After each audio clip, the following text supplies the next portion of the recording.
We'll wait for another 2-3 minutes for the audience to come.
Good to go?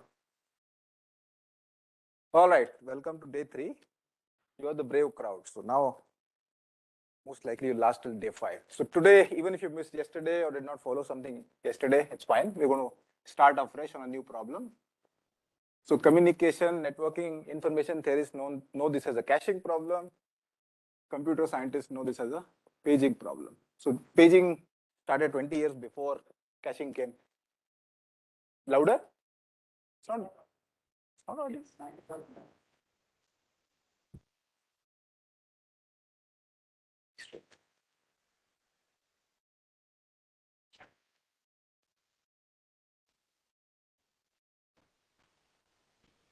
So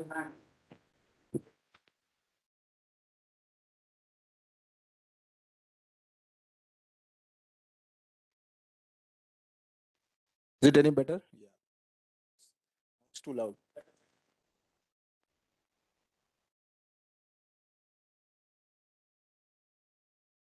All right. Now, so what I'm going to present, this was done by the crowd much before caching came. So essentially, you should think of non-coded caching is what paging is. So what do we have? We have a universe. We'll denote this as script U, which has lots of files. Let's call them F1, F2, to F mod of U. So you should think of all YouTube videos. That's a great example to think about. All possible YouTube videos. We don't even know countably many, but far too many. Now what you have got is a cache of size K that can store at most K such files, that can store at most K files. So you can think of this as C, and at time T, storing some subset, which is which is subset of universe called S.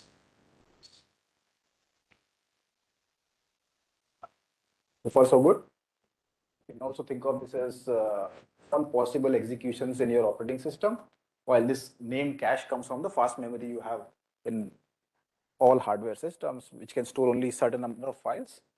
And you essentially want to keep the best subset here. I'll tell you what this means in a second, from all possible files which could possibly be generated.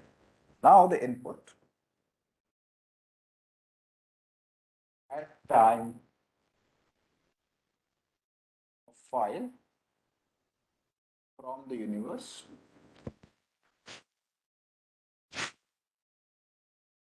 So let's call this at time D R of T file is requested. Now if R of T belongs to C of T minus 1, no action is needed. It's already contained in your cache. I don't have to do anything. No further action. Otherwise,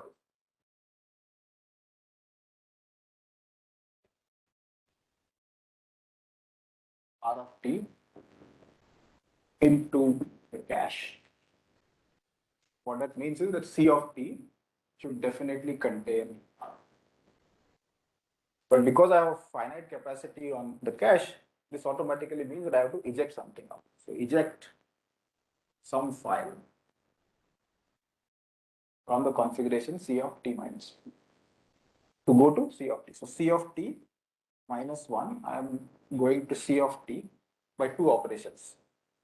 Ejecting one file and allocating or R of t. Okay. So this is my decision that which file to eject at any point of time. And what's my cost? The cost at time t, in this case it is 0. There's no cost, there's no action required, so the cost is 0. In this case, cost at time t is equal to 1. Because I had to eject somebody, I'm going to count 1. Right? You have to add the file to the next. Because from that cache you need to process it. That's how you think about it. It is a free fellow. Yeah. You can say right there. That is up to you. That is your decision. If you don't want to process it via some other route, so typically there's another formulation where if you don't want to bring into the cache, you directly want to process, it's even larger cost for one time. But at this stage, we are going to keep everything has to go through the cache. So every request which comes in and is not found in the cache has to be brought in and something has to be ejected. And that's what is called a fault. Yes, just pass. So this is what is called as fault.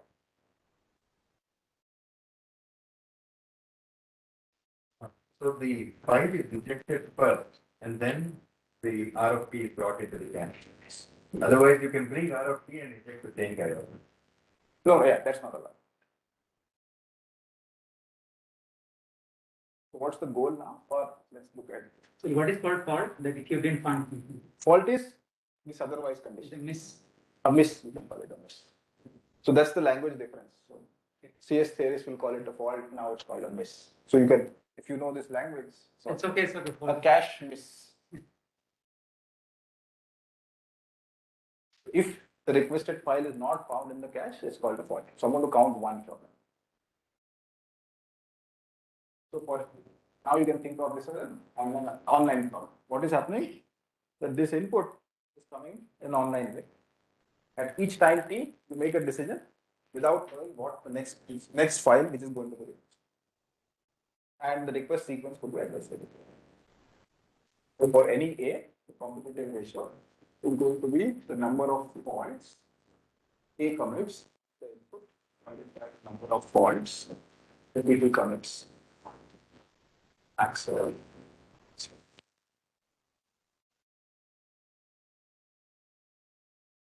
Problem clear to everybody? It's a very simple problem formulation. At each time t, I have, you don't know any of this language, you can say at each time t, you have to maintain a subset of this universe of size k. And every time I request a file, if the file is not contained in that subset, you need to update that subset to contain that file. That's all. So the decision is which file to eject. Fault you can't avoid. Like at this point, something has happened. So fault you can't avoid. The only intelligent decision you have to make is which file to eject. Because whatever file you eject might impact the next fault you're going to make. That's it.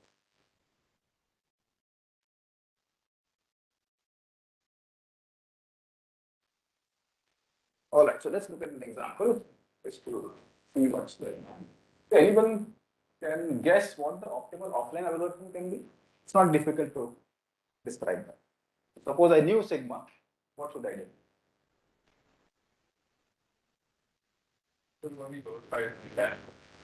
Okay, but there could be more than k. That's not A. Explore the first K file everything. So you know the input sequence. So explore the first K and then once that is processed, so the next K. So on. that. It's definitely not using the whole input chain. It's a local algorithm. What you're saying is, I need to only look at the first k distinct requests coming in. But I actually know more than that.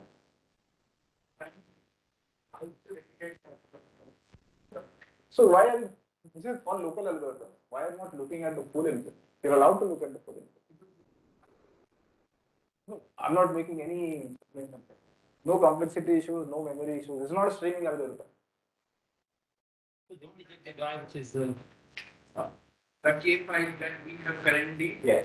Looking from the end with looking at the picture, the K that is far more from this point. Yes. We will reject that. That's one option. Like don't reject the guy which you know that to be requested most often because you can look at the entire picture. Right. But why most of? I mean, you cannot put like Because it's a reset. Yeah, yeah. In some sense, it resets, right? So I should not really care about how often it's. How often is not a great idea. Can calculate the number of times each file has been because it's a eightfold equal. Yes. So we'll only catch those files which are requested more number of times. Means the sum of the request of those K files whose cost. Right. So that's one candidate, but you can easily construct an input for which that's not often. You are given an input, right? You're given the full input. So your algorithm is a valid algorithm. I'm not challenging the fact it's not a valid algorithm. I'm saying it's not often.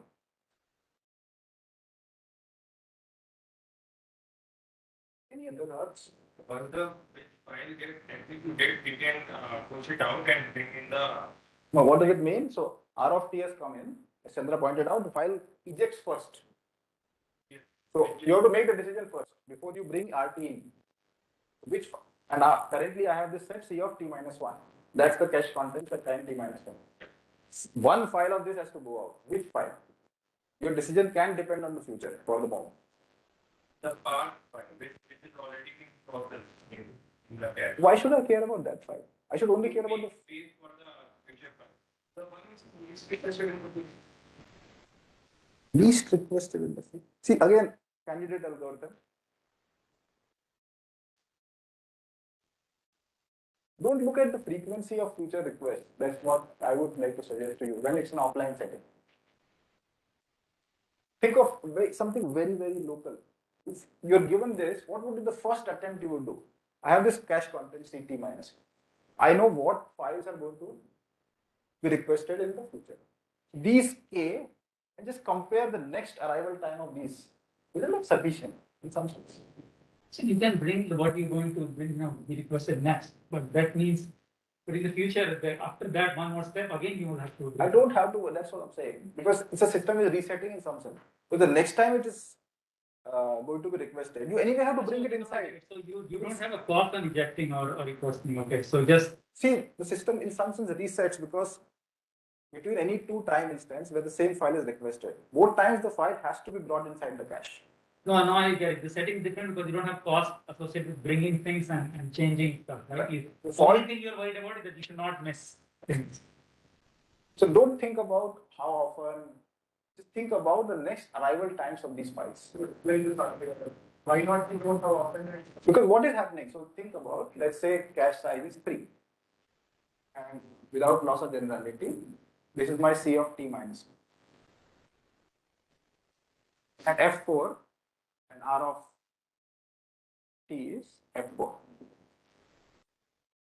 I also know what R of T plus 1 is going to be, R of T plus 2 is going to be, and so on.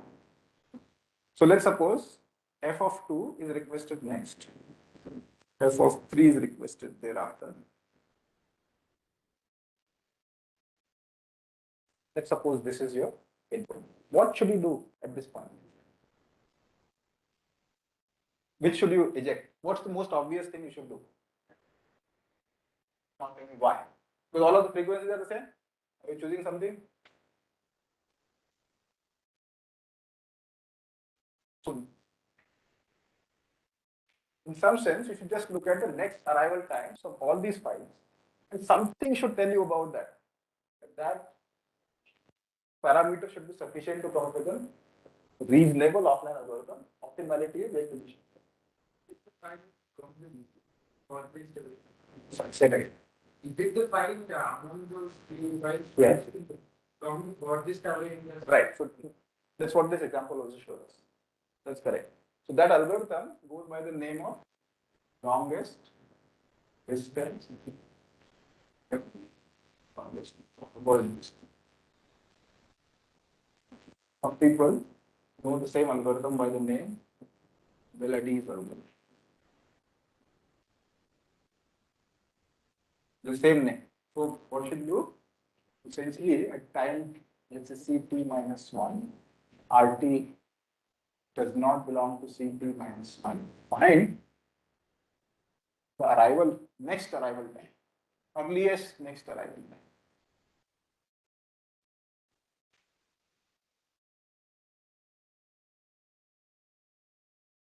For each file part in C of T. Choose the file to eject that has the largest earliest.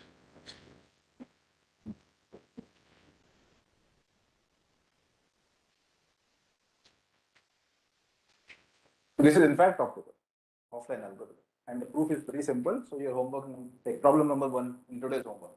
That is algorithm actually. It needs a proof. It's not obvious that it should be on.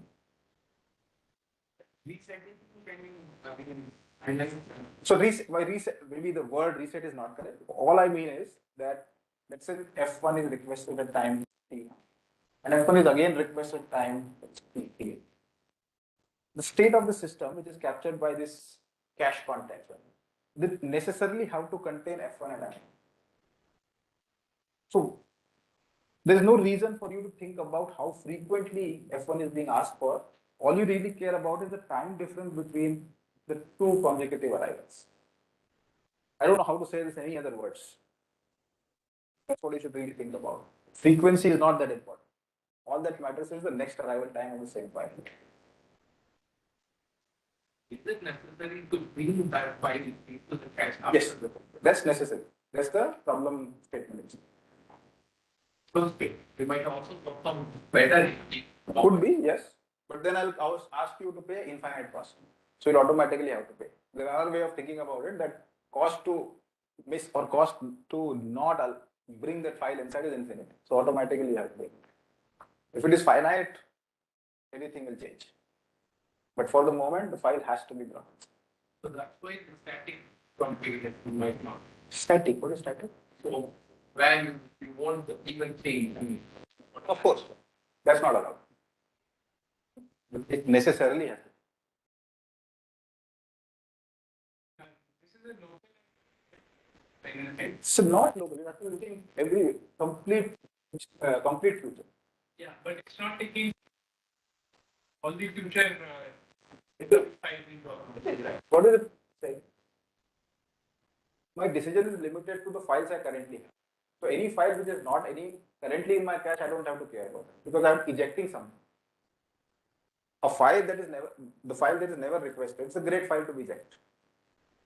So look at the cache content. So there is, let's say, F1 through Fk, which are the elements of C of T.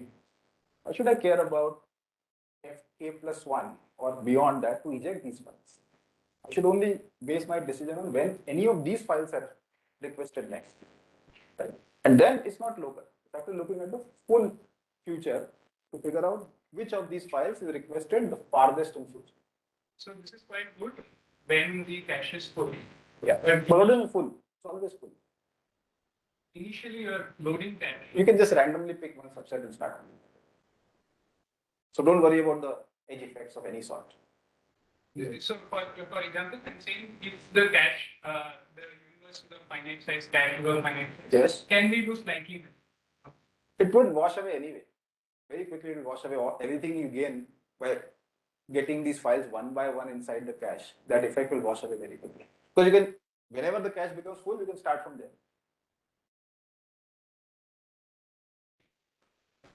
Optimal it is verified only from the finite size of our input sequence. Else we can't. We're not worried about any complexity of whatever the input size is. It's always finite, it's not infinite in functions. I can always see the future. If you can't even see the future, I limit myself to future I can see. But then it might do only repeat F1, F2, F1, F2 repeating till That's fine. Perfectly okay. So don't worry about any limit going. Let's say this is some finite number which is empty. That's not important what you're saying. Sorry? No, some file might not appear until whatever horizon you see. That's okay, but horizon is completely known to you. So don't worry about what you cannot see. That's all right. So this is the proof is actually very simple. The proof is idea is say that suppose at certain point of time t, an algorithm deviates from this algorithm. You should be able to do patch something up from this place to this place and then restart. So it's like a substitution argument. Look at the earliest time t where an algorithm A, which is offline, deviates from this particular algorithm. You should be able to argue that deviation is only hurting you in terms of the cost. It's a simple argument. It's also worthwhile doing this. That's why I left it alone. Okay, now let's try to see what this beast will look like. When we go to the online setting, what power have we left ourselves for an online algorithm? New bad news. This is bad news.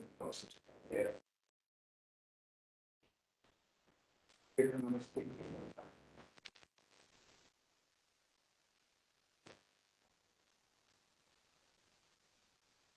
Online.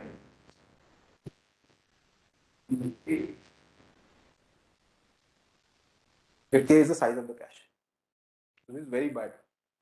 Scaling with linearly with the size of the parameter of the problem space.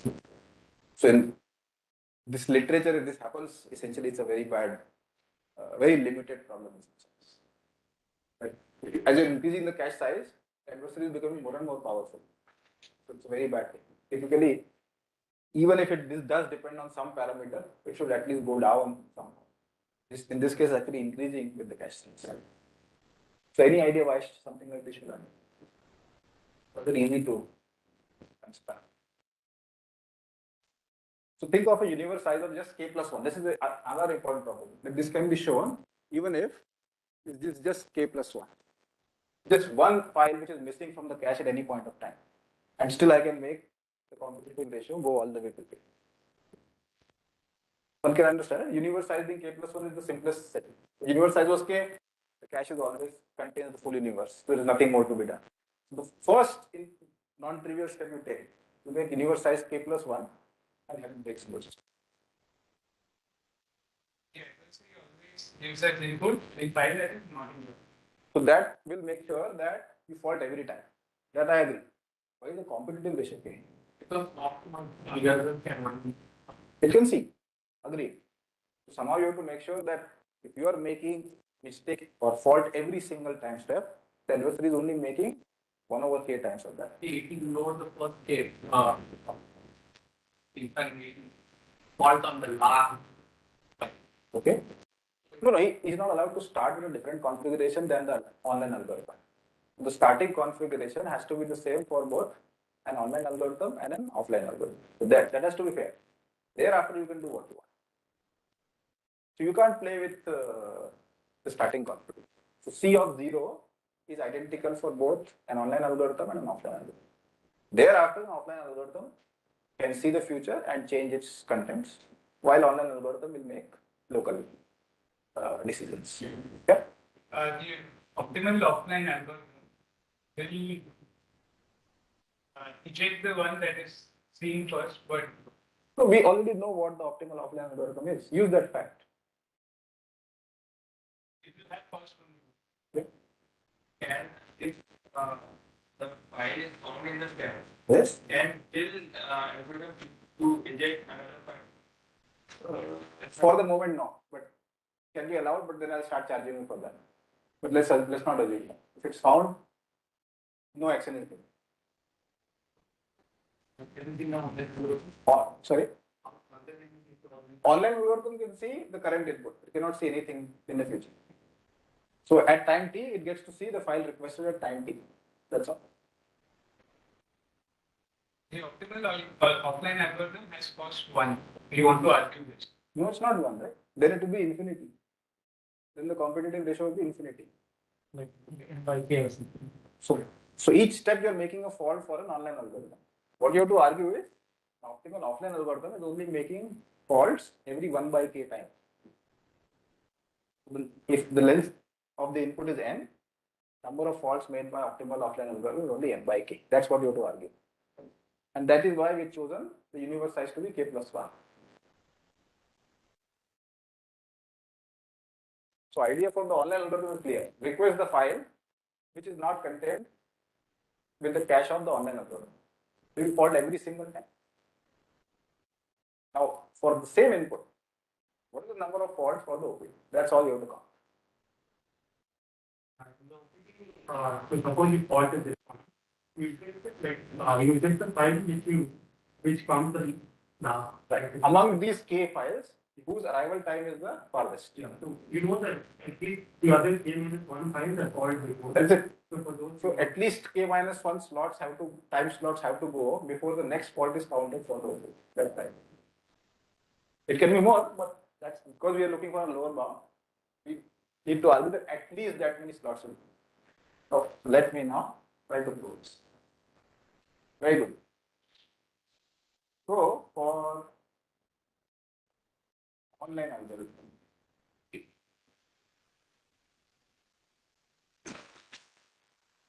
that which is cache content.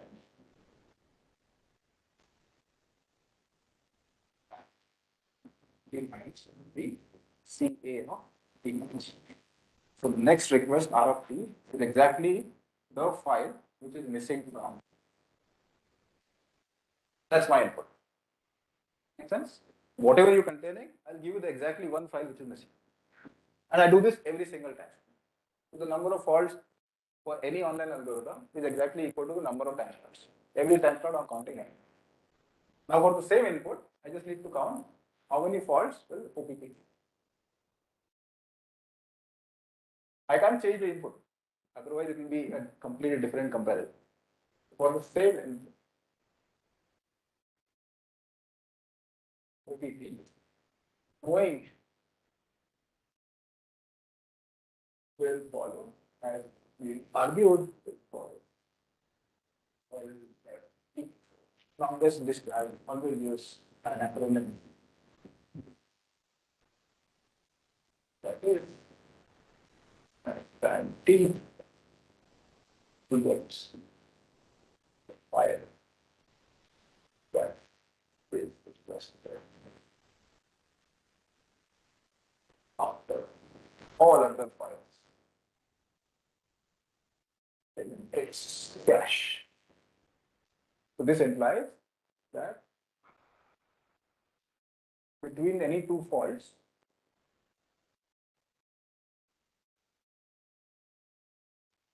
for OPT, the number of time slots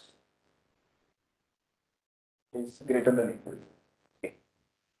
You have to spend at least that many time slots before you see the next fault, because you're only ejecting the file which is requested the furthest. There are k minus 1 other files, so they have to be requested in between.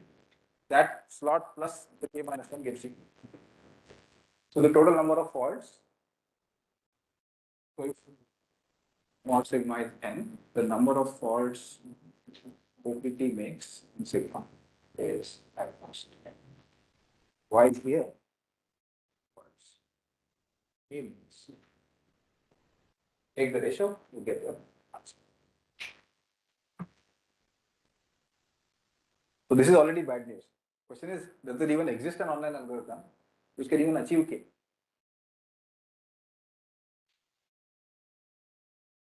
could be that K there is just one lower bound.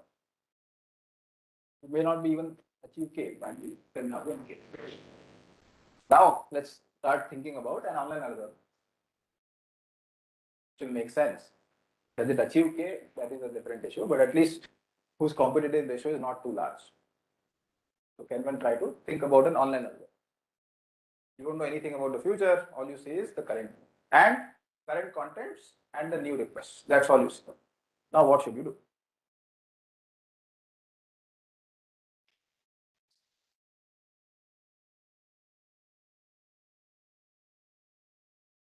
candidate algorithms. It's not going to be very fancy. Sorry? I can't hear you. History, is that very useful? Because of the worst case sequences, history is not very useful. All it really depends on the state of the system, which is the cache contents at time t and the new request sequence. If it was stochastic, you could learn something. But being sigma being worst case, you're not going to learn anything from the history. So for the moment, deterministic. We'll come to randomized. So it seems like it doesn't matter, but No, it matters a lot. take the first file in the cache, whatever it is. No, that is very easy to. So then, what will exactly happen? Just think about it. If you do something like that, I will even argue that even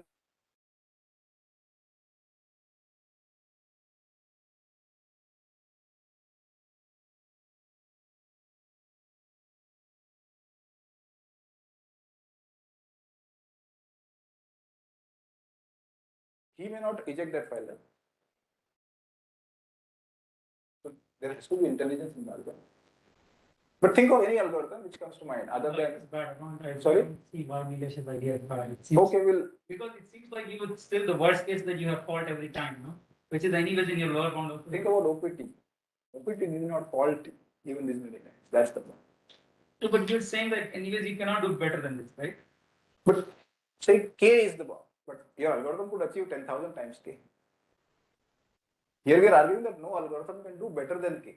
But OPT will do better than n by k, right? I mean, it will be less than n by k anyways, right? Well, so let's not worry about that to construct an algorithm. For that, what we will do? We created an input for which every online algorithm will fail and give us a competitive ratio of at least 3. This gives us no directions in how we should think about an algorithm to achieve K. You might want to copy this algorithm. Which algorithm? LFD. You can't. Right? You have no information about the future, so how do you copy it? How? It is the one which is not listed. In the past. Okay, so that makes sense. But everything in the past, nothing in the future. But then I will choose the next file to be the one that. Okay. See, our objective is only to achieve K. Our objective is not to achieve some constant. So some algorithms will get to K, possibly. Some algorithms will go to 10,000 K, some of them will go to infinity.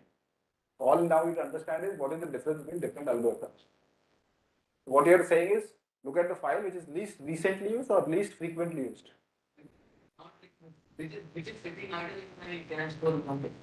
Okay, so that's least recently used, if I understand correctly. Okay. What about the most obvious thing is to look at least frequently used. That's the first attempt one should make. Is that reasonable? That is reasonable, assuming there is a distribution and No distribution. I have no distribution.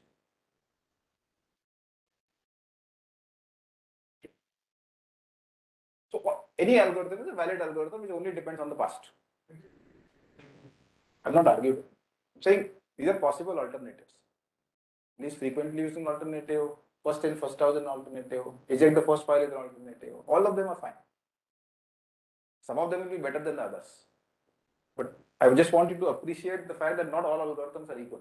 It's not that randomly you pick some arbitrary algorithm is going to give you K. Even though K is bad, it will be way worse than K. So the first algorithm, not just me, but most people thought that this algorithm, it is for least frequently used, should be reasonable. It turns out that its competitive ratio is arbitrarily large. If somebody constructs an input, everybody understands least frequently used. At time t, so C of t minus 1. Some files keep doing this. And look at the frequency that we represented by no p. So this is the frequency with which this file has been requested in the past. And you order them, it's an increasing order. Always reject the file which is at the bottom. That's what least frequently used. the input may cycle through the inputs, F1 to Fn and then again F1 to Fn. That means Oh, that's not sufficient, right? If it's only F1 to Fk, I don't reject anybody. Cost is 0. So at least you have to bring in one new file in the input. I mean, from the universe, Fk plus 1, Fk plus 1. That's not going to cut. You need something more. But now think about what is my algorithm doing? It's going to eject the least frequently used file. Can I make the least frequently used file requested often enough? It's you looked in the past, I can play in the future. It's like oxymoronic. Least frequently used file is being frequently requested in the future. Think about that. That input will do the job. This algorithm is not bad, right? Per se, it looks reasonable to me at least. If you have no information, this is what I would implement the first. Of course, right? As soon as a new next time any of these are requested, I update that frequency. So they could keep changing the order in which they are. Yeah, this order could keep changing. And whenever a file gets out, a new file is brought in, that is again figured out where that lies, and you order them correctly. But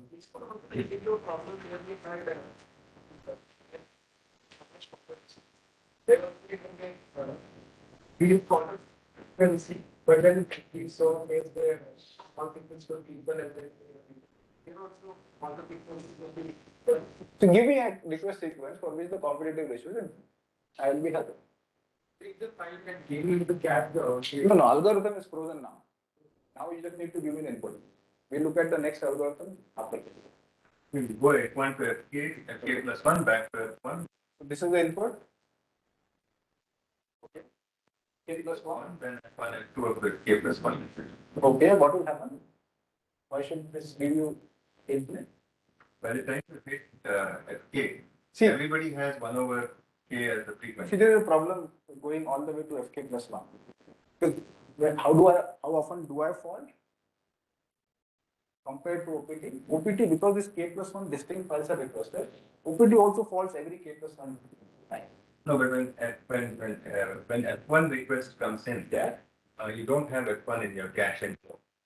That's okay. And No, if no. you look at, No, I'm not disputing the fact that algorithm faults a lot. I'm trying to argue that in this input, OPT also faults a lot. This input is not going to give me what I want.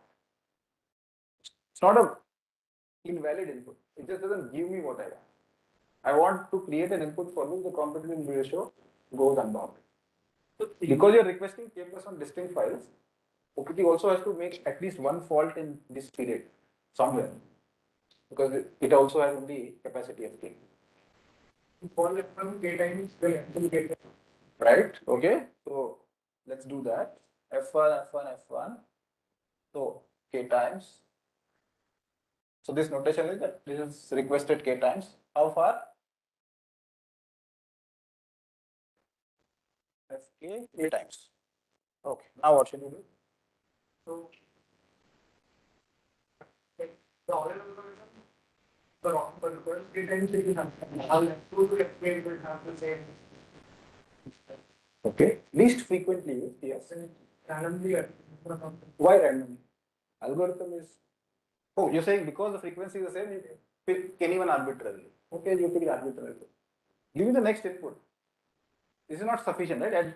Until this point, I've not made any fault. So you have to give me something that I start making faults, and for OPT stops making faults. That's what you have to make this ratio grow unbounded. Somewhere. 2, 3, 4, 5, and then. No. So what?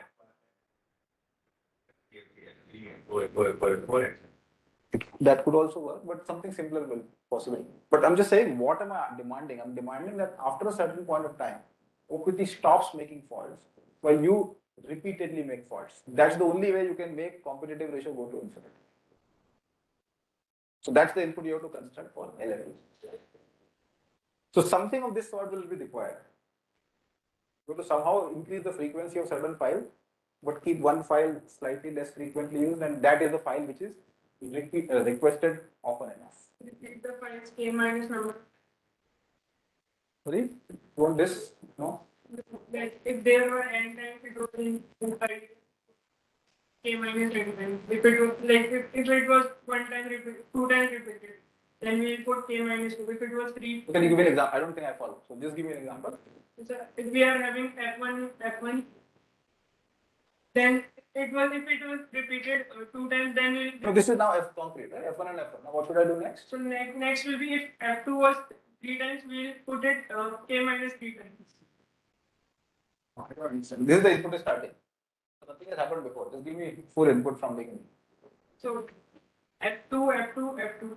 Okay, that is fine. Then f3. 4 times. No, not four times. Like number of k minus number of times it was there. But So that's what I'm saying. This is the start of the input. So we don't know. okay. So that you define this for me one time so that I can concretely know what the input is. So four times? Yeah, four. Okay. Say And I keep doing this. F4 5 times, F6 7 times, so on. What will happen?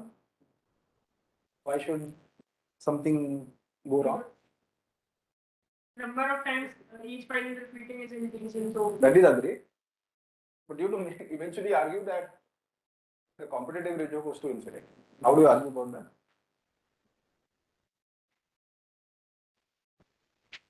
I think it's very important. So let's say that I know the start of the algorithm because I'm not so interested in that. Let's say at some point f1 to fk minus 1 are at frequency 2 Okay. and fk is at frequency 1. Then cycle between fk and fk plus 1. Oh, so something similar should work. Let me write down the principle. Hopefully people have got the idea that what I am trying to do. Think of the following input. L times. L times. So on. All the way to fk minus 1. Fk minus 1. L times. So at this point something interesting has to happen. Now I give you a pair. Fk plus 1. What will happen at this point? All these frequencies are the same. Fk is the least frequently used file.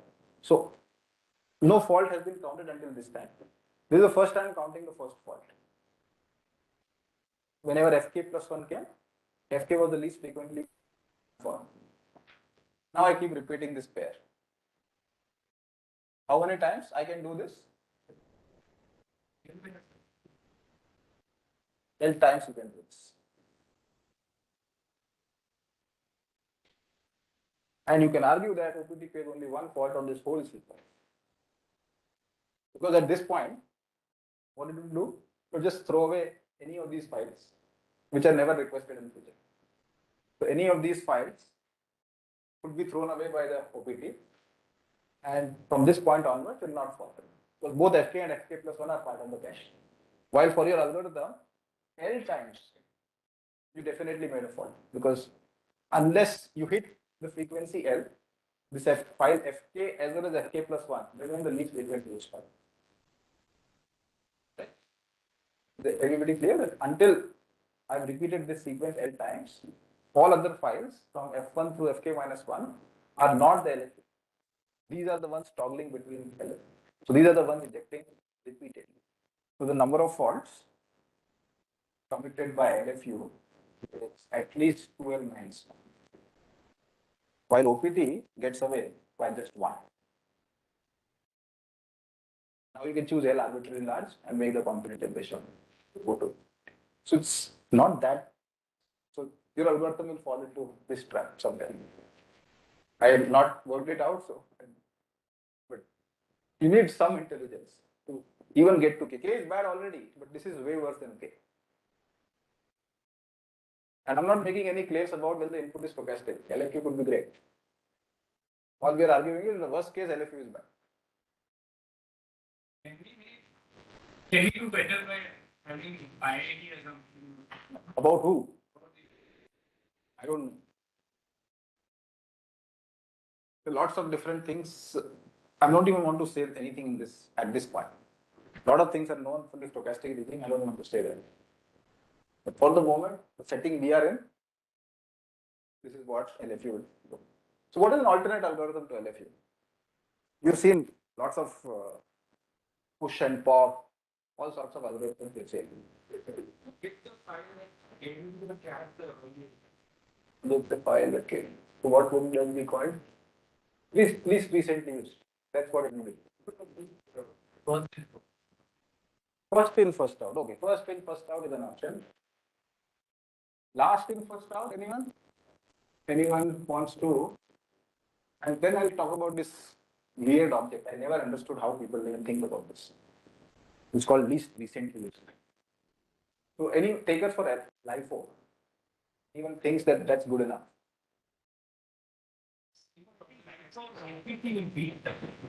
Something similar will happen. So let's say something very similar. But FIFO is actually optimistic. FIFO will get you to competitive ratio of K. Will not do that. What we will prove is LRU also gets you to K. But LRU is something strange object, so I'll just describe it as an example. I don't particularly, not as non-trivial algorithm as you would think. But why should it even work is not obvious. What is LRU? Let's just try to do this example. So this is my notation for how cache contents evolve. So let's say cache capacity is 4. And the initial contents are F1, F2.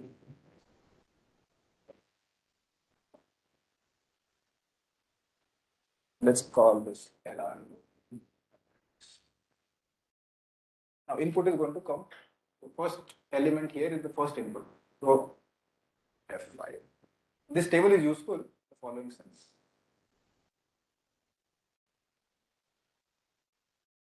What I'll do is, if F1 is requested, because F1 is not found here, it has to be brought in. Something has to be ejected. So I will just write F5 below that file, which is going to be ejected.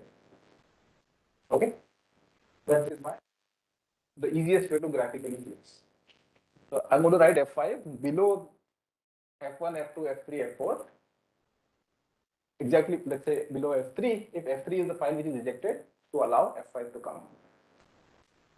So in FIFO, supposing this is the order in which they came in. Let's for the moment. F1 came before F2, F2 came before F3, F3 came before F4. So which file will be ejected? So I'm just going to write. And let's input be F2. Now F2 is already found, so I do nothing. But I keep a check on who is coming first and who is coming second, who is coming third. So this is the most recently arrived file. It's not the first in and first out. So keep that is updated for F2. That's all. Then nothing changes in this row. Now F6 arrives. Now who should go out? First in, first out. So among these files, now F3 becomes the first file which came in. So F6. And then F3. Now what should happen?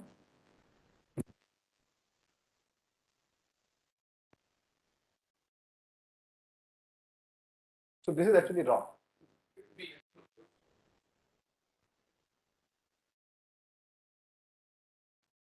So that's where LRU differs from file. We just do the same thing for file. Is everybody okay? What I did? Now this is least recently used. This will change now. So F5, what should I do? 5 is the same. So this is the least recently used also 5 because it came the earliest. Now F2 comes in. This updates status of the file. Important. Which did not happen with FIFO. We just looked at which file came the earliest without saying how often it has come until this time. Here I do care about it. Now F2 becomes the most recently used file. Because F2 is requested this time. So now when F6 is asked which file will get ejected, now F3 will get ejected.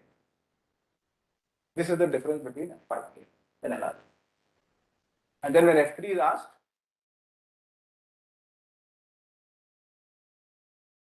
in this particular example, LR is actually making more faults than 5. 3 faults.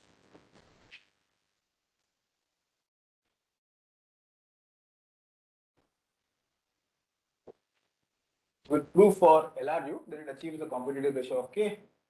Phi4 you can do similarly. Definition is clear for LRU, very important. The definition of LRU should be clear because the proof depends critically on that, nothing else. As long as you know the definition, proof is easy.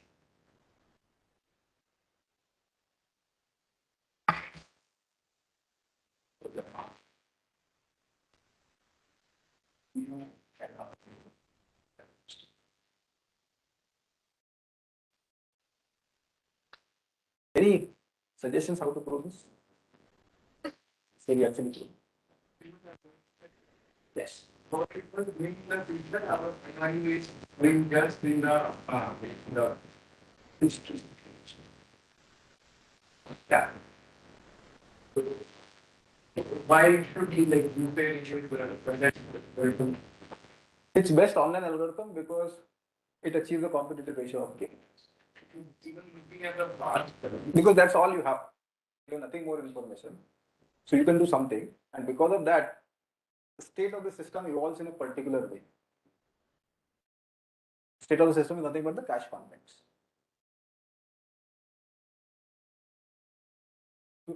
Intuition why this works will be clear from the proof. That what exactly is LRU able to do compared to the OPT. So the idea will be similar. For every K faults LRU makes, you should be able to force OPT to make at least one fault. That's the basic idea. Think of time horizon where LRU makes exactly K faults. Try to think why this, what is so special about this time interval that OPT at least has to make one fault. That's the basic idea. No, this I can't prove for universe cases. This is an upper bound. So this is proof of any universe. Lower bounds you can take the liberty of choosing small inputs, crazy inputs, and lower bounds are fine. But when you are going the upper bound, this has to be for all possible inputs, for all possible universe sizes. K is fixed. So instead of K plus 1, So instead of for yes, K plus 1, then it will go to K plus 1. If I am can force, in the sense that if I have K for what does it mean for LRG? That's the way to think about it. becomes a more efficient part. Yes. Therefore, and when the new expression comes, that's something K plus, because I think one of them has to be replaced by So K plus, you look at the first time instance where the K plus first fault happens. So that's why I'm defining the period between start of the first fault. At the end, right next, I make the K plus first fault. Yeah. That's what I mean that in this interval, K faults are made. So what you're saying is correct. At that arrival, something has to happen. So that's the broad idea. We'll try to patch it up. That doesn't work out correctly. So the broad idea is this: that for this algorithm, within a time interval, which could be very large, we don't know how long it takes for K faults to be committed. Once you commit K faults and you go to the K plus first fault, that's time interval. OPT at least should make one fault. That's what enforce OPT. So this mimics in some sense the lower bound. In lower bound, what did we do? We said for any algorithm, I can give an input which faults every single time, and OPT makes only n by k steps. So I was able to take the ratio. Now I'm doing the opposite in some sense. at that point where LRU makes K faults, Yeah. the cache from its original set of elements has at least one new element. So this has to be repeated. So there is no question of starting from there. So you just keep defining these as phases. In each phase, K faults are made by OPT.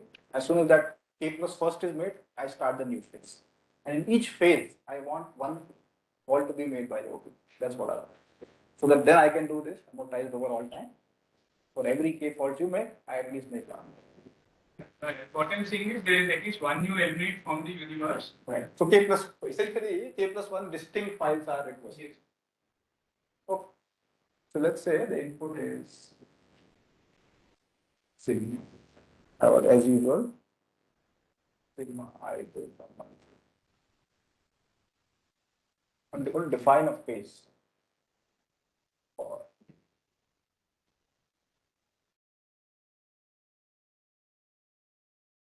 let sigma I, the I essentially time slot I, be the first time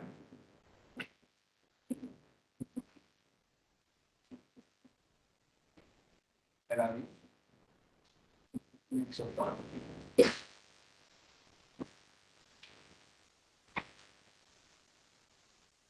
Then phase 1 starts at time sigma I plus 1 or time I plus 1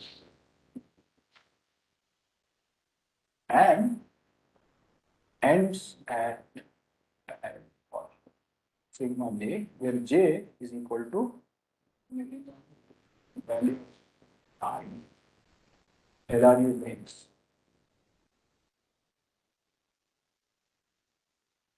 k faults.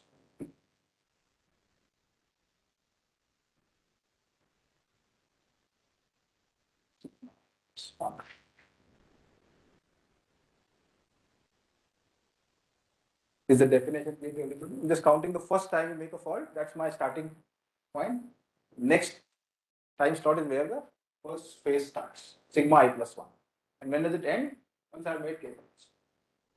Starting from sigma I plus 1. So it's in roundabout way, it's capturing what Nilesh was saying. Look at k plus 1 faults. It's not counting sigma I. Counting starting from sigma I plus 1, k faults to be made. And once a phase ends, new phase starts and people will be defined.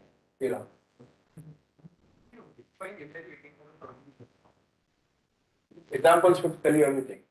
So suppose F1, F2, F3, F4 are ordered in this order, that F1 came before F2, F2 came before F3, and F3 came. Now F5 is requested. Which file should get ejected with LRU? The least recently used, which was F1. Okay. That okay? Even that order sigma has been ordered for Correct. Least recently used. F4 is the most recently used. Now F5 came in, so F1 got ejected. Now F2 comes in, but F2 is already existing here. The only change made is on the indexation with respect to the least recently used. Just before F2, it was the third most recently filed. Correct? But as soon as F2 arrives, it actually goes to the top. It was the most recently used file. And that is when F6 arrives. F2 is not ejected, but F3 is ejected. That's the difference. That's the basic difference between FIFO and AND.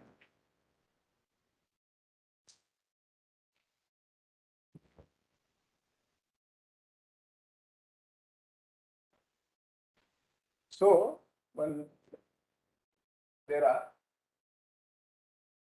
two possible ways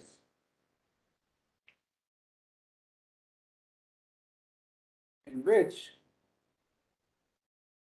LRU makes k faults in a phase. One, either it falls on the same file twice.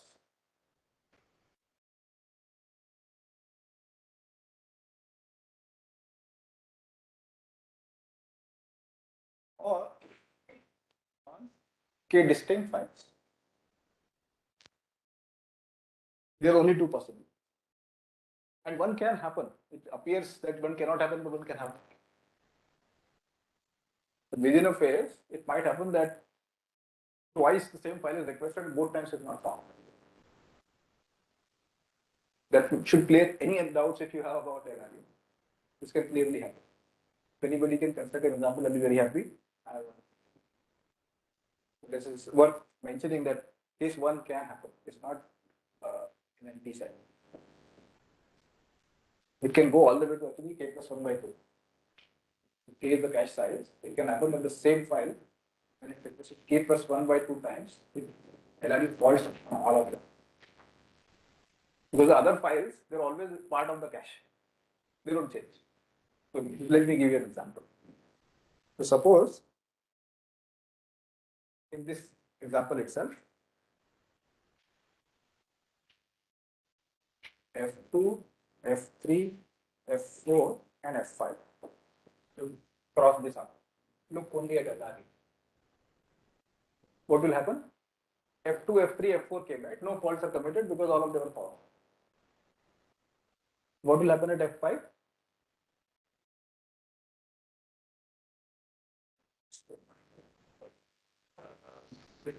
F5 is already there. Yeah, F5. Just give me once. Just give me. I should be able to do this.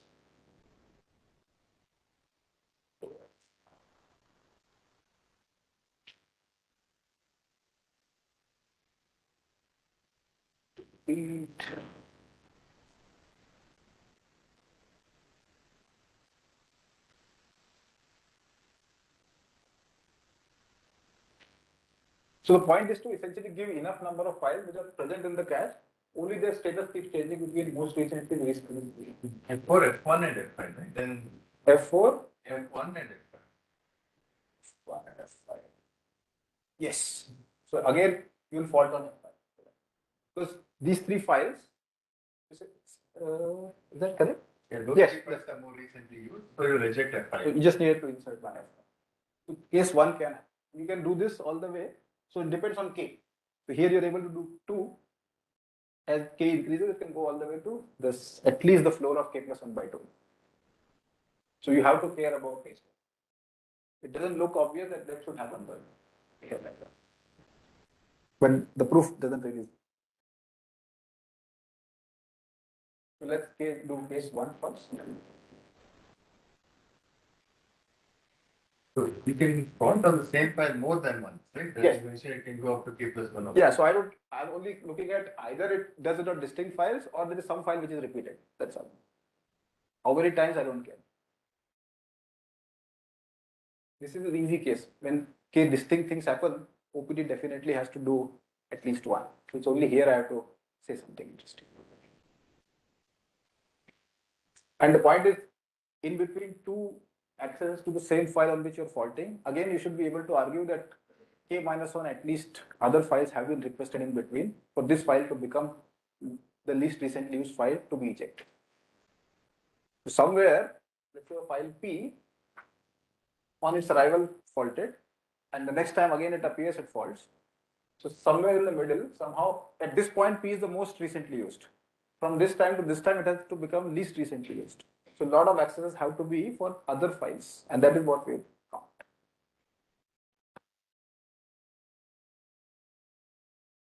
Oh, this should finish in 2 minutes. Let file P be requested twice and fault happens 4 times.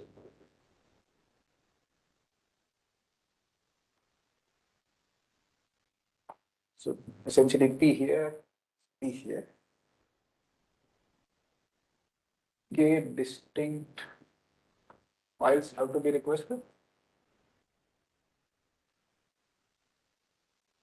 Is everybody okay with this? At some time T1, P1 was requested, not found. That's the fault was committed. Next time, again, looking at time T2, at which again a fault happens for file P. That is, it's not found in the cache currently. Can people argue that K distinct files have to be requested in between these two? K minus 1, right? No, K. Because P is not found. The P is actually out of, not only that it's there, not released to, it's out of the cache. The only way to get this P file out of the cache is that K other files have to be requested after P. There is just no other, because at this point it is the most recently used file. Eventually it becomes the least recently one and it gets ejected. That is an extra additional one. Is this clear? Everybody happy? It's the same with the example also. It could be, but examples don't give us proofs. So let's just look at this argument that in between two requests to P, when both faults happen, at P, K distinct files have to be requested. And in total, K plus 1 distinct files are happening if you count P itself. So in this particular phase, K plus 1 distinct files are being requested if you include P. And that is why OPT at least has to pay one fault for each case. If case 1, Saying anything about faults in this thing, between this, how many faults are there? how many faults? I'm not saying it. I'm just saying it could be 0 faults. I'm not counting faults. All I'm saying is at this time a fault happened, at this time a fault happened. I'm not even trying to say anything about it. All I'm saying is that k distinct files have to be requested in between this time. Otherwise, it's not possible. So also it tells you that k plus 1 distinct files are requested in phase, any phase I look at. And by definition of phase, my algorithm is making only k faults. OPT is making at least one fault. So the ratio will be okay, what I want. Now look back at case 2.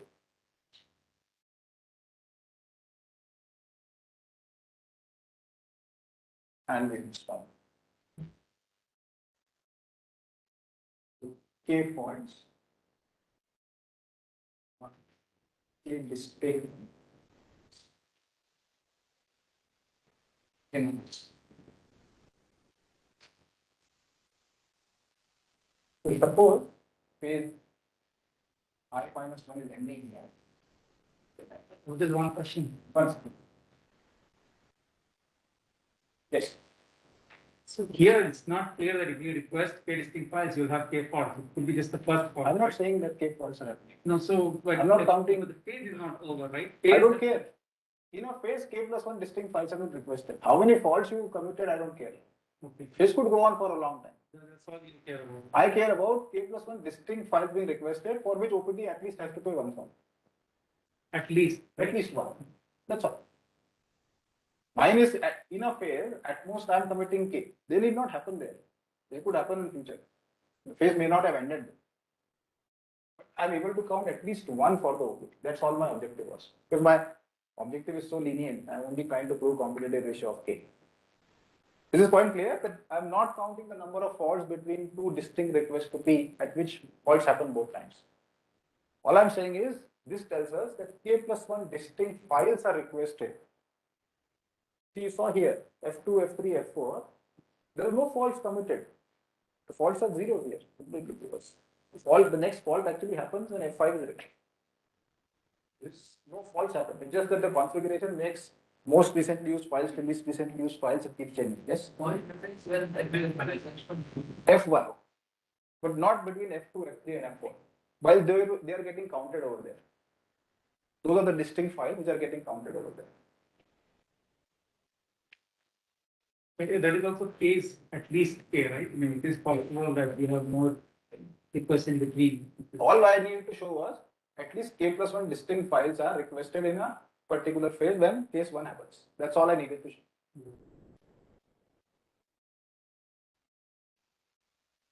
So phase I minus 1 is ending, and always a phase ends at a fault line.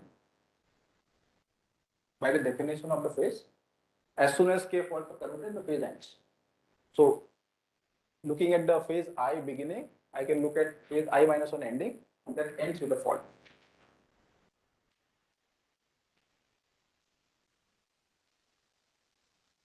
And let this be PB, the last file requested, at which time a fault was committed, at which time.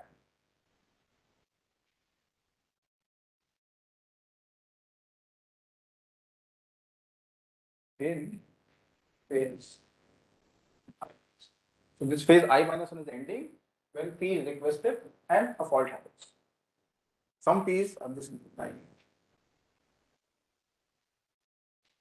So case 2A, a fault happens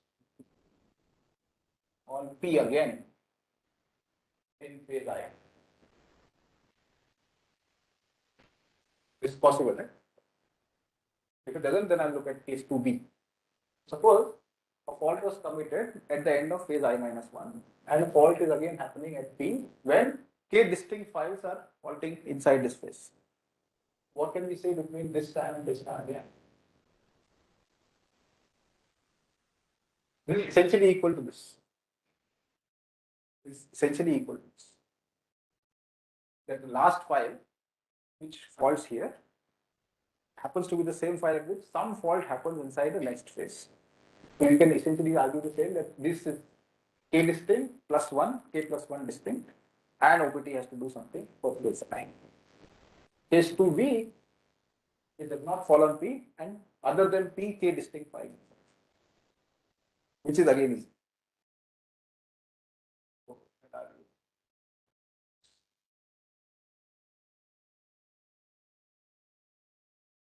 On files other than P. Can somebody just finish the argument that why K plus 1 has to be there in phase I also?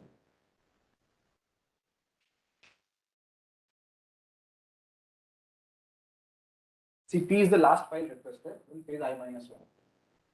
So OPT now has to do something. K distinct files are being requested in phase I, and P is not one of them. So OPT also has to kick out P in that phase. So that's the way to count OPT's fault for phase I. Point here. So P is the last file requested when the phase I minus 1 ends. And because of our constraint that whatever file is requested has to be part of the cache for OPT. So P is contained by OPT's cache at this point. And now K distinct files other than P are requested. And to serve all of them, OPT has to kick P out. So one fault is committed by the OPT in phase I, in this case. And that is all I wanted to count, because by definition, my algorithm is committing K faults in phase. So all I wanted was that every phase I should be able to count. And that's complete. You can write down. Let's stop here.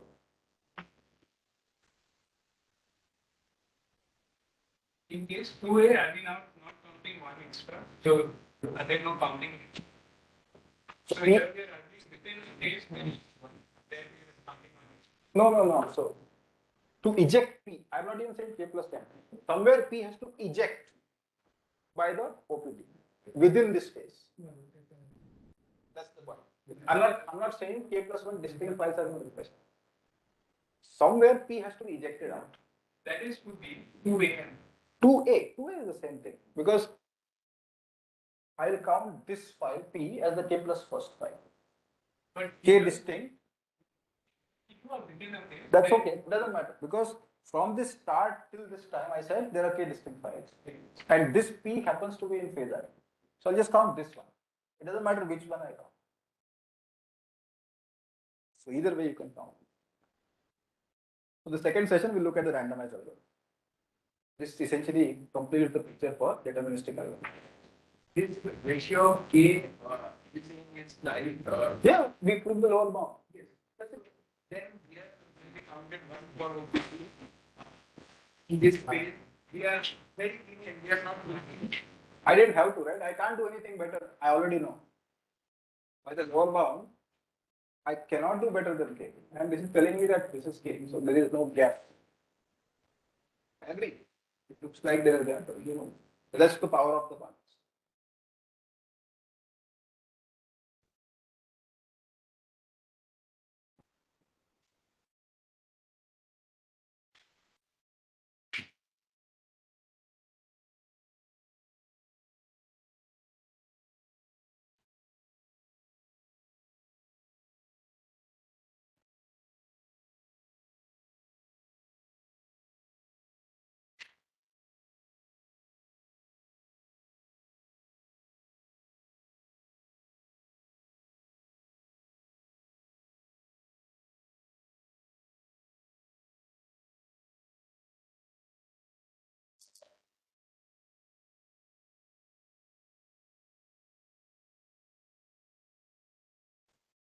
Any questions from last session? Can't be everything can be clear. So feel free to ask. I'm not that good at it.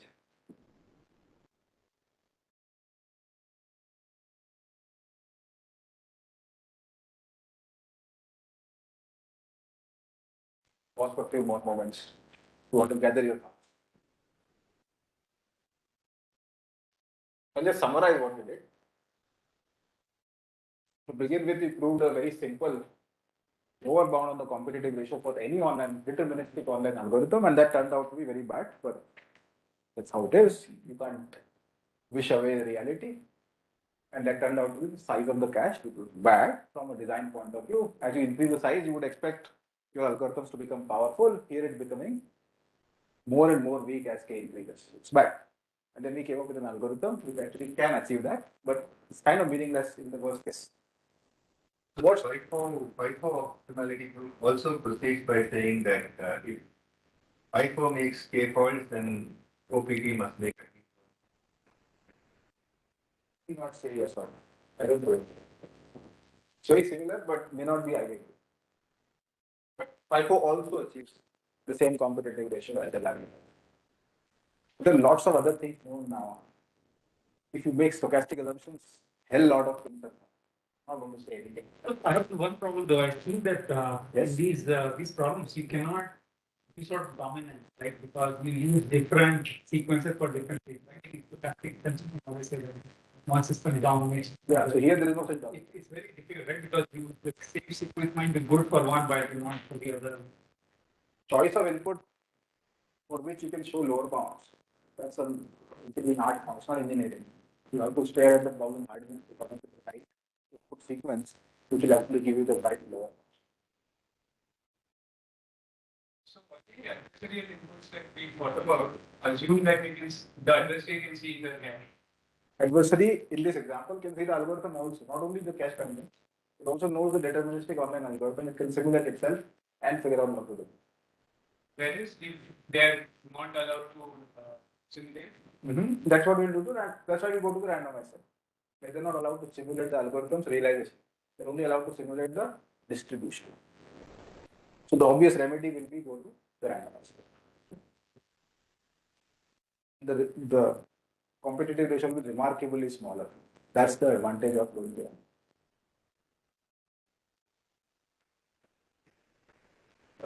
So one thing that the competitive ratio kind of hides when you say that the competitive ratio is at least k, is that it gives the impression that the larger the cache size, the worse it is. But in fact, if we look at FA of sigma or F of sigma by themselves, Yes. they will both decrease as you increase k. In the sense that the cost that you will have to pay. Necessarily depends on the universe size. If you as you're increasing k and you also increase the universe size. Well, yeah, that's. If you increase the universe size, yes, what you're saying is right. So that part, the competitive ratio doesn't capture. That's right. There's some other metric that also accounts for the size of the universe and says that, okay, yes, as you increase the cache size, the cost itself is going down, but the competitive ratio is going up. It's more complicated to capture. Yes. in the bound number ratio FA of sigma and F of the sigma from k minus. Like FA we are already. OPT on k minus 1? Yes. If you are ready to solve the homework assignment, you will get your answer. Even if you That is the so you can so this whole regime is called resource augmentation. What you do is the following. When you get into trouble in any online setting, you start giving the online algorithm slightly more resources. In this setting, the resources could be slightly extra cache. OPT is allowed to work on size k cache. You are allowed to go to k plus 1, k plus 2, and so on. As the function of that additive factor, how much can you decrease this competitive ratio and what you want to find. So this is done everywhere, wherever on its own, an online algorithm is not able to compete. So this is like uncompetitive in some sense. The competitive ratio is growing linearly with the parameter of the problem. We call it uncompetitive. The way to think, what you're saying is give it more resources. It has very limited information, so at least give it more resources and see can you recover all the lost ground. For many problems, magically, you can come all the way to competitive ratio of 1. Not for this problem. But as a function of that extra cache size, you should be able to write down. The proof is very similar. So you apply LRU, extra cache size, compared to OPT, you will get a, I don't remember the answer exactly, I don't want to say, but it's part of the homework. Argument is also very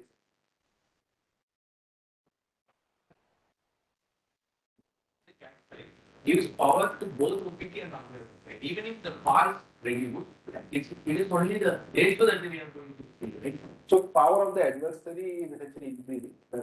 Let's put it that. The power of each algorithm could be going anywhere. I mean, not putting aside increasing the universe size. Yes. What he's saying is that the numerator is going down, the denominator is also going down, the ratio is going up. That's what is happening. That's the truth, right? If you fix the universe size and increase k, what is happening? The numerator is definitely going to go down because the number of faults I commit only reduce by increasing the cache size. Similarly, that's true here. But as the ratio is going up, that is what is playing. All right, so let's look at a randomized setting. Let me give you the punchline and then we will try to randomize it. So theorem number 1, an algorithm which I call marking, getting one as marking as mu marking. It's a randomized algorithm.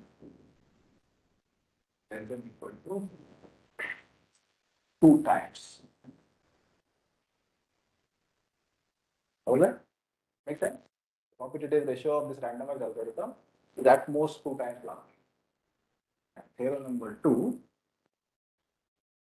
mu r for any randomized algorithm is at least. So we are close to optimal with marking, up to order factor 2. And compare this with respect to a deterministic algorithm which had a competitive ratio of k. This is the way to recover a lost ground.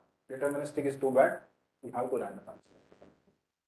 So there's, sorry? Mark, I'll define the algorithm. The name of the algorithm is marking. So I just wanted to reflect between k and log k, a huge gap. And so at least for caching, please do randomize. Do not follow a deterministic algorithm and get stuck with a k competitive. In reality, neither marking is used nor NRU is used. This is a problem which is implemented in almost all operating systems. Should actually go back and find what is exactly implemented. Every single computer running is actually solving this problem. Which file to eject? So every operating system is doing something different. But you're doing something else, iOS is doing something else. Android. But none of these algorithms are actually implemented. They use statistics all the time. It is because they remember the fact that it's likely to file requested. I mean, memory, it's likely that the files around it will get compiled from the data. So a lot of correlation is there, so they try to exploit all of that. So across file accesses, there is a lot of correlation. And there are theoretical works also trying to take care of that. I'm not going to talk about that. There is a huge theory around it. Correlated, non-correlated, independent, particular distributions, all sorts of things are examined. Mixing time of Markov chains for this. There's a very nice paper by Srinivas Shakotai and Vijay Subramanian on mixing time of the caching problem for a particular stochastic. And they don't prescribe LRU as the right algorithm. They tweak it and then show that the best. If you are interested in this, you can do it. All right, so shall we go to the randomized setting? So let me define this marking algorithm. So actually, so before that, one remark. What's the most obvious randomized algorithm for my setting? Any kind of particular. Pick any file and throw out eject randomly. It does, like, it's not obvious why it should not do anything. In fact, doesn't do. Not obvious. So we call that algorithm just pure random. Mu random. Actually, we don't get any advantage by doing non-intelligent randomness, which is rather, it's a surprise to me. Why it doesn't make it. There is no obvious intuition why it should happen. So random is good, right? Pick any file which is currently in the cache. If you are making a fault, uniformly randomly throw any one of them. So marking will do it more intelligently. That's it.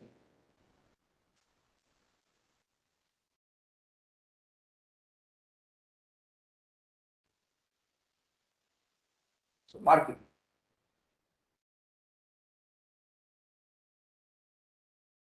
Name marking is because I'm going to mark something. That's all.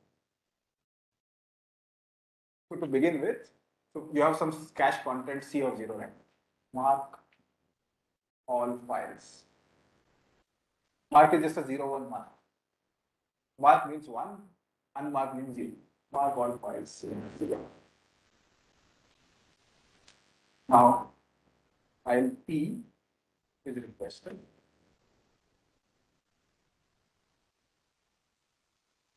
If at this point, if all files are marked, if all files requested at time T, and if all files in C of T minus 1 are marked, unmark all files.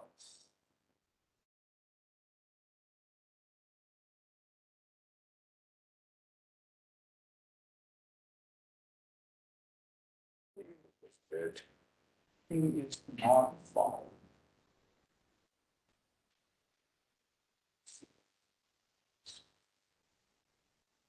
Right. That's eject of file uniformly at random.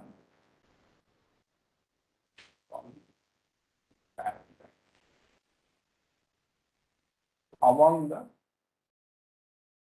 unmarked files and mark T. Mark is some label 1 and 0. Either a file has a label 0 or it has label 1. I'll give an example just to make sure. Otherwise, mark.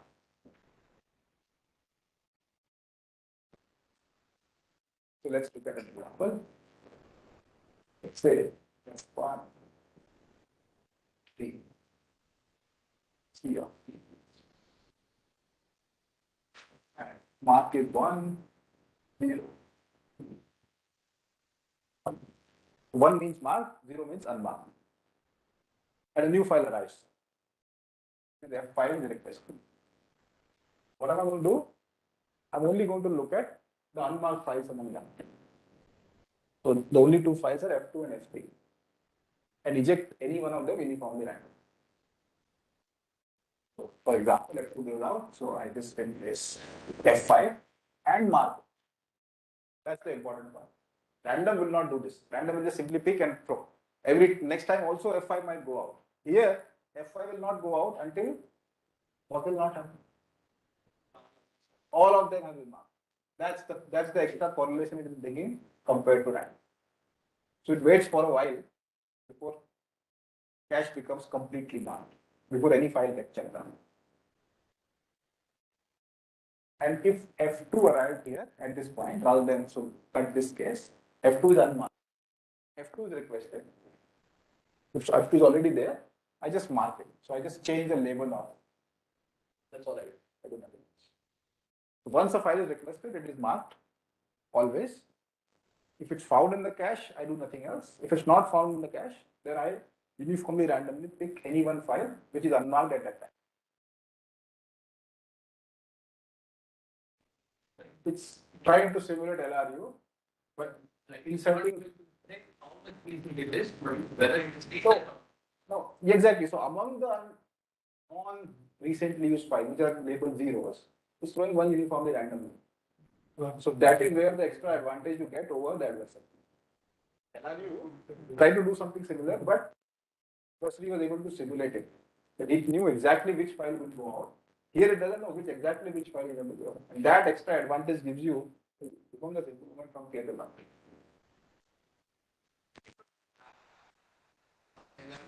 Just one of them is checked out. But it is like branches filtering first. Yes. Then like we are like randomly picking one. So at one time I pick randomly. What about the second time? So yeah, that's It's decreasing in a particular order. Think of it. How is the randomness decreasing in a particular order? Suppose at certain point of time, all files became marked. Okay. So it's a very important why this log k should expect.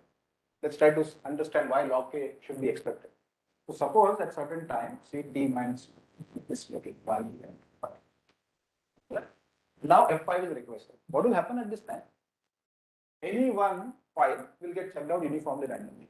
So this is the highest amount of randomness an adversary has to handle. Suppose F2 went out and F5 came here.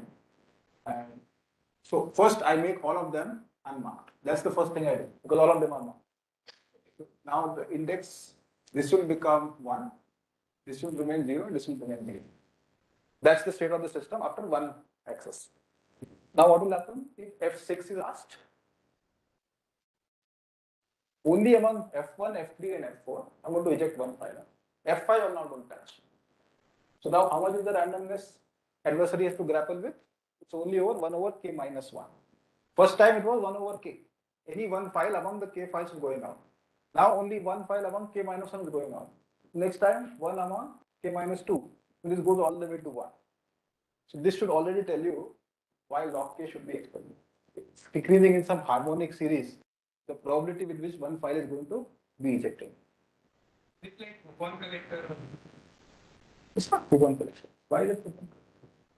There also you're collecting coupons. Yes. In a amongst K. So the connection is not via the algorithm. There is some relationship with respect to how to prove theorem 2. So to prove the lower bound, we'll exploit coupon collector. But there is no real relationship with the algorithm much. I'm just trying to motivate why log k should be expected for this algorithm. I'm not trying to say anything about this. So what is the randomness at time step 1 when all files are unmarked? Or all files are marked, in which case they become unmarked, and any one of them get thrown out. So the probability with which any one file goes out is probability 1 over k. And the adversary does not know which file is going out. So it cannot produce the next input depending on that. Then it goes to 1 over k minus 1. Then it goes to 1 over k. Why is purely random so bad? That's actually the maximum random, right? So maximum randomness, because it doesn't hold this, the file which was requested, it doesn't hold any special status. That's the problem. So what you're saying is correct. It has the maximum randomness, but it's not holding this file for long enough time. And that is what you can exploit to produce a lower bound. So both features are important. That you should not chuck out a file which was recently. See, what is the principle of LRU? Hold the most recently used file for longer. This is doing that in addition to some randomness over which file I'm going to check out. And that randomness is decreasing with time. Highest randomness when the cache state is all unmarked, tool becomes marked completely. So this process repeats. From all 0 state, you go to all 1 state. And you keep going forward. 0 means unmarked, 1 means marked. Can we say that the expected time for a phase is the phase identifying? No. Why? Because I have no distribution over the input.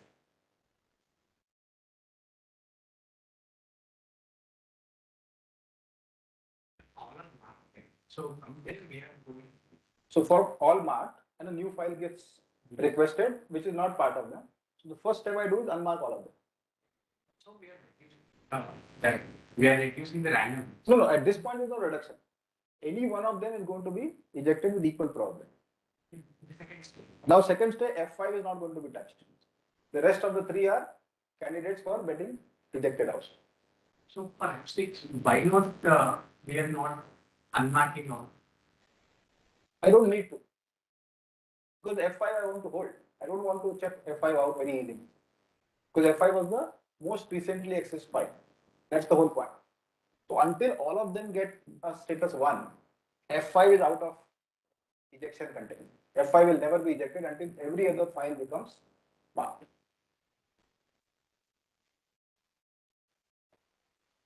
So you say person must have is here. Right. So basically, suppose you only mark one as the most recent player, right? I don't know what that algorithm's analysis would have been. Fair. I don't know what random is there. And Could be. But yeah, as far as I know, that has not been analyzed. A reasonable algorithm. get the expected time for k distinct faults is log k, and for OPK will be 1. And therefore, computer will. That's not how the book is going to proceed. You might have to. It's okay to have that intuition. I don't think that will be. What we will try to do is we'll define a phase appropriately, and then in each phase try to count the expected number of faults you make, and then compare that against the result. That's all. Here we are trying to exploit the LRU thing. All next one. The second step is I disregard. At that point, I disregard who came where. yes, we should be expecting that at that point also we should be exploiting this LRU. If you do, then you go back to LRU. That's the point. But we don't want to go back to LRU because the competitive ratio is already bad. So by introducing that large amount of randomness, I make sure that the adversary doesn't know what file to request next. He has uncertainty in which file is going to go off. He doesn't know the realization of the random variable, which file went out. So think of which file should he. So suppose you are an adversary. At that point, I am ejecting any one of them uniformly randomly. Which file should you give me? You have no clue. So the expected number of faults I make at that step is only 1 by k. Something like excellent reading What is explained? with probability 1 minus 790. I mean, Yes. probability of 790. Fair algorithm. You have to show what happens. Fair algorithm. Point is, we don't have to work too much harder. It's already within a factor 2. And a little bit of work or addition to marking actually gets locked in. It's slightly complicated from now. Oh, let's try to prove theorem 1. I don't think we'll have time to prove theorem 2. It's another Yao specific argument. Take you to read from the notes. It's not too difficult.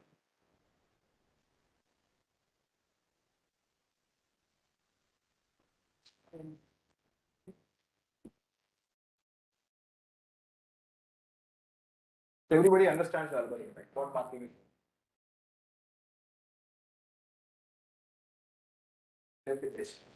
Fine. It's not the same as last time's phase. It's a slightly different. Phase P1 begins with time 1.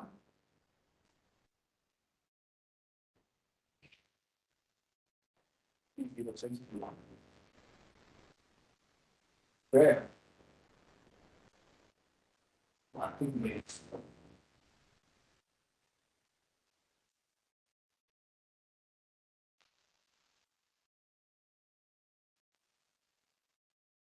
you can reset the time to 0, reset time to 1 if you want, but let's keep tau 0 together.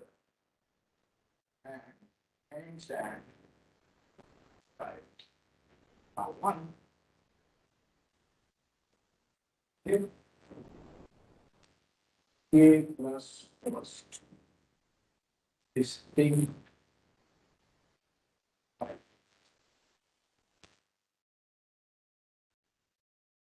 starting from tau 0.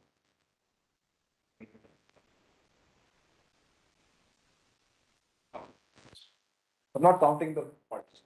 I'm beginning at the first fault marking way. That is my time tau 0. I go all the way to time tau 1, where the k plus first distinct file is requested beginning from time t0. So here is my time tau 0. One fault is first fault.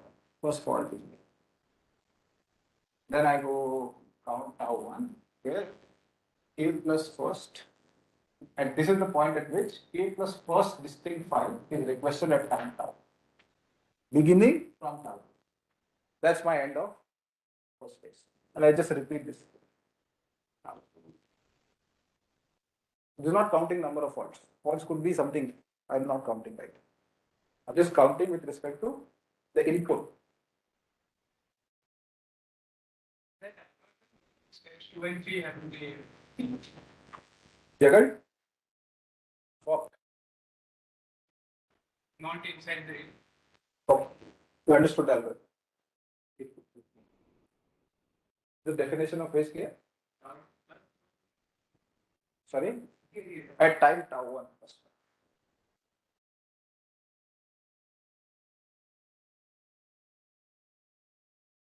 So I'm ending here just before tau 1. This is the end time when the k plus first request is distinct request is made at time tau 1 plus 1. So until this time, you get k at exactly k distinct requests. Can somebody tell me at the end of a phase, what is the status of my marking algorithm? And status I mean mark. All are marked? Why? One is marked, all are marked. What is the status? Why one mark?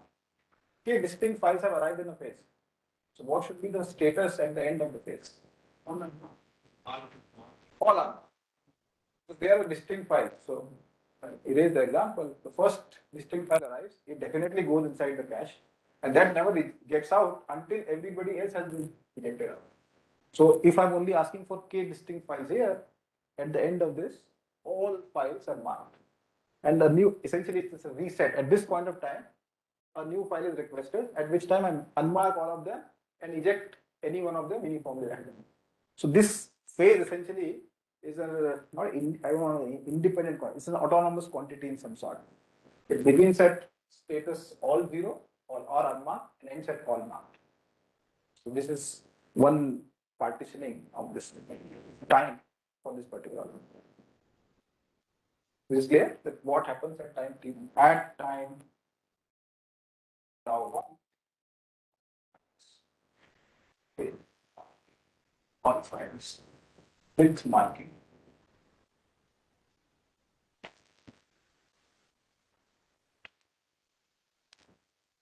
And then also the least recently used files.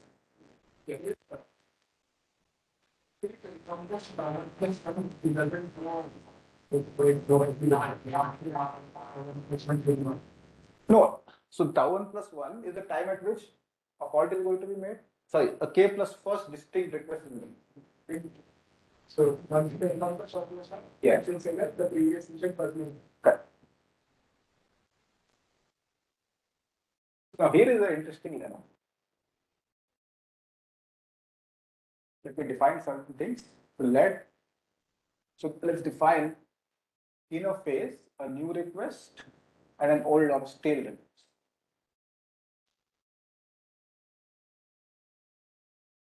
Suppose at the end of phase I minus 1, this is not time now, this is end of phase. There's some one. If file which is not in C of I minus 1 is requested in phase I, it's called new.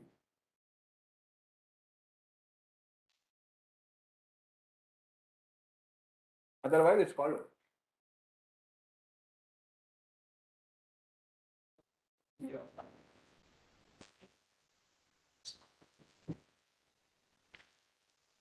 Make sense? Now, what is, see, new files are good files. Can somebody make sense of that? No, new files. I can't do much. I have to count that many faults. For my algorithm, because I don't have that many files in my cache in the beginning, in that phase, that many faults have to be counted. There is no way of counting it any better than that. All I could save by doing intelligent algorithm is how many faults I count on the old request. Those requests actually were there present in C minus 1, C of I minus 1. And they are also going to be asked in next phase. So however intelligent an algorithm can become, that's the only saving I can make. If my algorithm knew what was coming, possibly I will keep them in this cache, but I don't know. So all the intelligence I have brought in is to control that number, the number of faults committed when an old request is requested. That's all I need to count. The new request, there is no fault. The number of faults on new requests is equal to number of new requests.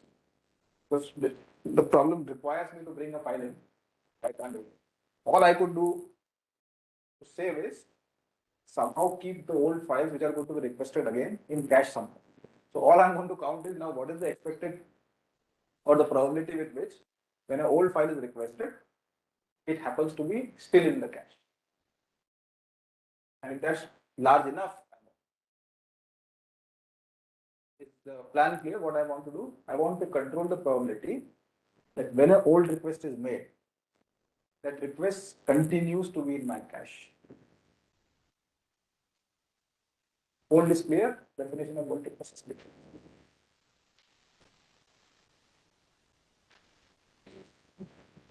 Okay, so here is the interesting now. The proof is one line if you see it, otherwise you can stare at it.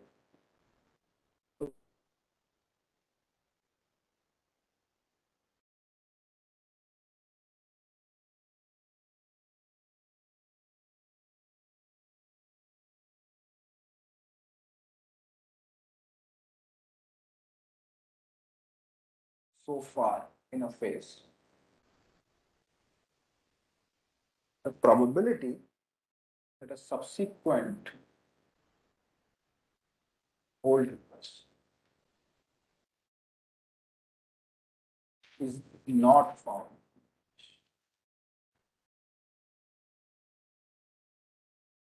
is equal to n over a minus 1. So your phase has begun, and at a particular time, n new requests have already arrived, and little o, old number of requests have also arrived. Now look at any other old request which is going to arrive subsequently. What is the probability that that old request happens to be in the cache? So this is not found. Not found. That somehow that old request has been ejected out, given what has happened in this. See, at the end of the phase, that old request is there.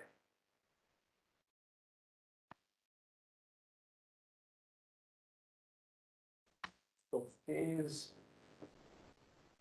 I minus 1, C of I minus 1. Let's say F is some file which is part of this. Now the phase I begins. This is somewhere, let's call this X's, so X's are new requests. And O's are old requests. Somewhere an O is arriving. Now look at one particular F, which was old to begin with. What I have seen so far, I've seen n new requests and O number of old requests. What is the probability that F is not found at this point?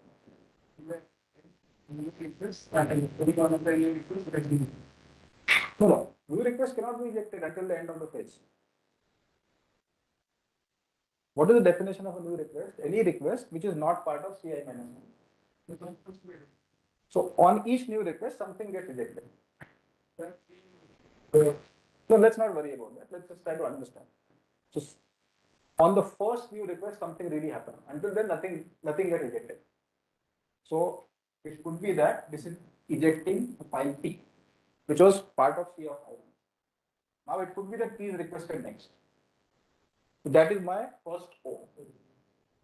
Now because of this P, Q might go out. So let's write requests here and ejections here. So these are coming in, these are going out. Now this Q has to be an old request. New are not allowed to be touched. By my algorithm, I do not eject any new request in a phase because that is always marked 1. So this Q is also necessarily an old request which is getting out. Is the point clear? First X comes in. That's the first time something changes in the state of the system. If the old request here, nothing is happening. The first new request pushes out an old request. Let that be P. Now suppose P is requested next. Because it is out, this Q will also be an old request. Because a new request is not allowed to be thrown out by the algorithm. A new request necessarily remains marked until the end of the phase. And any marked file is not allowed to be touched. So Q is also out. Now I'm asking the question, suppose Q is asked now, next. What is the probability? In this setting, Q is pushed out. But in general, F being an old request, what is the probability that F is not found given one X has happened and one P has happened? So specialize that to the case where N is 1 and O is 1. Can somebody tell me the probability? Then we'll try to make it more clear. What I'm asking, one new request will arrive and one old request will arrive. What is the probability that any other old request, Inside of few minutes. right?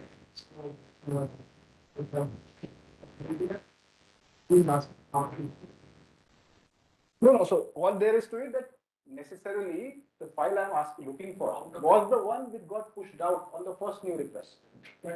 That's one of the cases. The second case is P got pushed out on the new one, and when P was requested, Q got pushed out. There are two possibilities, right? Not finding F. What are possible events when N is 1 and O is 1? What are One point request, right? no, so what is the probability that F is not found in the cache after this has happened? Yeah. There are two events. Can you characterize the two events? In the request for more, like, it detected before by the new file, Right. So that or it remains there. so either N ejected F. That's one of the possibilities. F was there, N came, F got out. So when I am coming in, I don't find F. What is other possibility? That N ejects some file P, which is necessarily old, and P is requested next. Because O is 1, that's my counting of requested next, which ejects. These are only two events which could have happened given N is 1 and O is 1. There is no other possibility. So can you sum these two probabilities? These two probabilities are easy to sum. What is the probability that N ejects F? Simply 1 by K. What is the second probability? So this is 1 by K. What is this?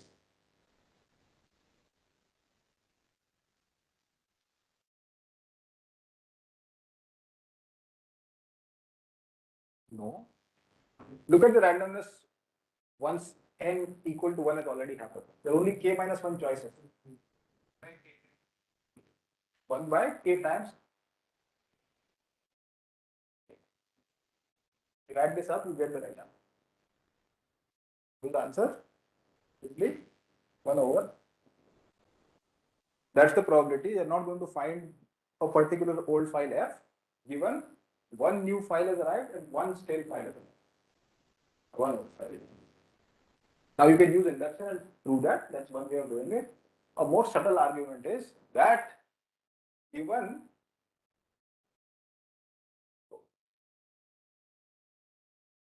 N and O, see, think of this as a follower. This is the state of the system where these O files, let's say O1, O2, they're sat somewhere. That's by definition old.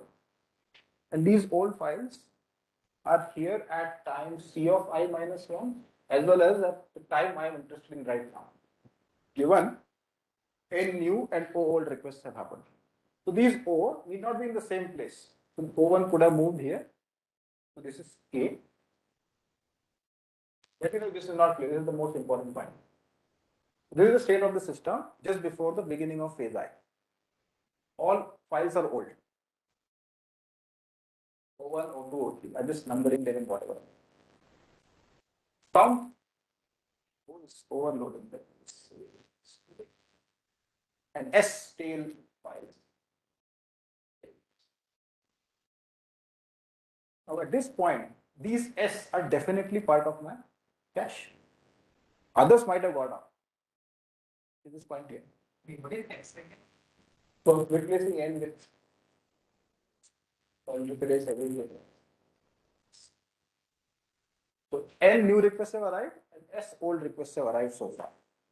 I'm looking at any other subsequent old file when it arrives. What is the probability it's not going to be found in the cache or something? This is the state of the system when we start the phase. By definition, all files are old. So I'm just numbering them as O1 through O mod A. Overloaded notation, but let's keep it. Now, given that S old requests have already arrived. A subset of size S of these files is also present here by my definition, because any file requested just gets marked and never came down. Right? Any possible order it came. So there is O1, let's say O2,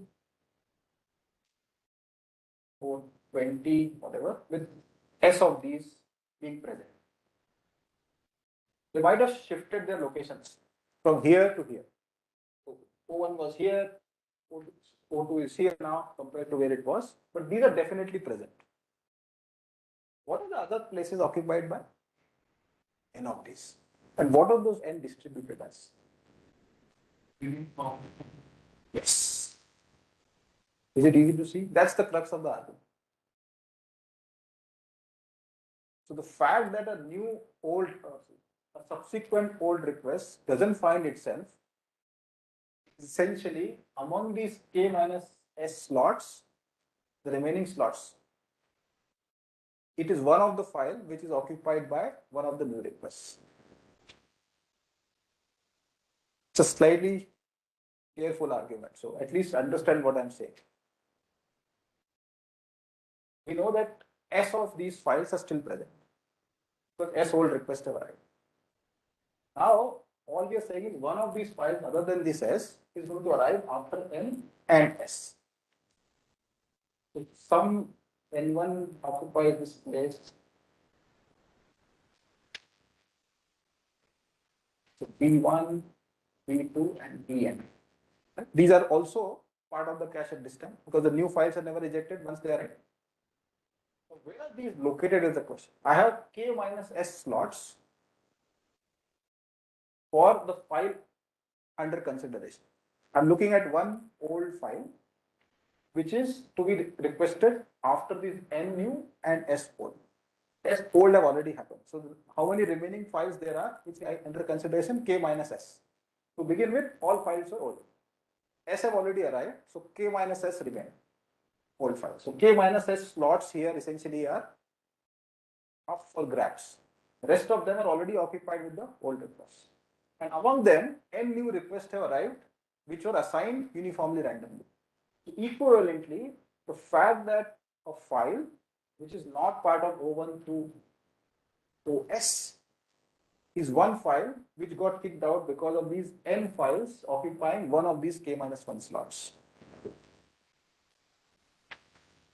This is not that easy, but I cannot say it any more different words. If you have a particular query, I can answer. If you don't like this, you can just continue doing the induction here. This is more lengthy method of doing it. I didn't get two actually. Okay. We get some file. Yes. So suppose X comes. X is the new request, and F is the file under consideration. So either X ejects F itself, in this case now. That's okay. Now X rejects some other old file, and that is requested right next. In which case, I could reject F of possible, right? Because among the K minus 1 old files, F is one of them. We get one by taking. Yeah, okay. So 1 by K, what is the probability that it ejects an old file P, a particular P? That probability is 1 by K. And that P ejects a particular F, that probability is 1 by K minus 1. What is my algorithm doing? On a new request, first new request, all files are equally good to be thrown out. So the probability that any one file goes out is probability 1 over K. Once that has happened, the file which arrived X, that's not eligible to be thrown out. So the remaining files are eligible.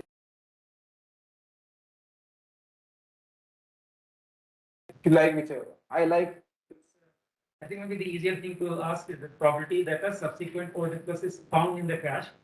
That's easier to write because that will just K minus S minus N by K minus. I don't think. I think this is easy. Because the S plus N is gone, right? S old request and N new request have been asked, right? And either you replace them or they are there, right? So only the remaining slots of K minus S plus N divided by K minus S. If you like that. But the major point I'm trying to address is the following. Given that S old files have already occurred. They were present to begin with, they're present currently. So the eligible slots where these new requests came in essentially and pushed out files are only k minus s of them, and n are getting occupied. So what is the probability that you're missing is one of those being you. If the probability that a particular old file is missing essentially is equal to the fact that among these k minus s boxes, n of them are occupied and you became the unlucky one of them, that you were the one forced on. That's one way of directly saying it, otherwise we have to do it. So this part I understood. Okay. Even for linearity. Then don't worry about it. Is it not depending on the order in which they are? And don't worry. If you have found that, that's sufficient. This is also correct, that's also correct. So let's not bother. If you are not convinced there, then I'm happy to go over this, but if you're convinced there, let's stick with that. Is the idea clear? I can go over this one more time. Essentially, that's the proof. Once I am able to write that down, I can quickly do all the computations.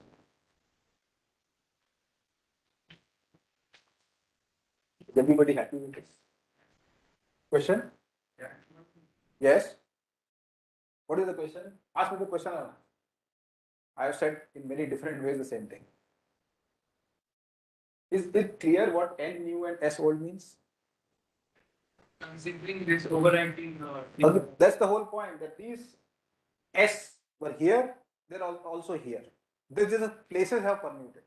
That's all that happened.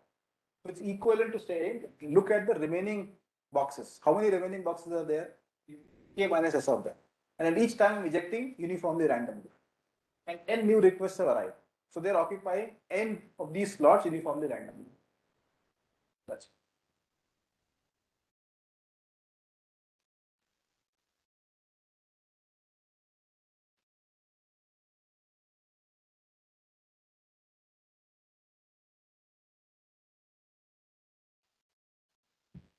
Okay, so now what are the number of faults committed in each node?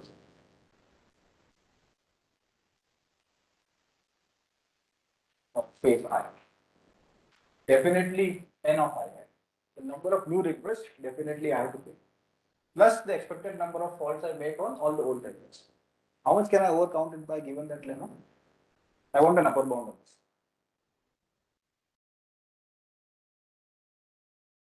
So how many can be at max to number of old requests given that N of I is the number of new requests? K minus N of I. So I have to add this over all possible choices 1 through K minus N of I. And each one is with that probability.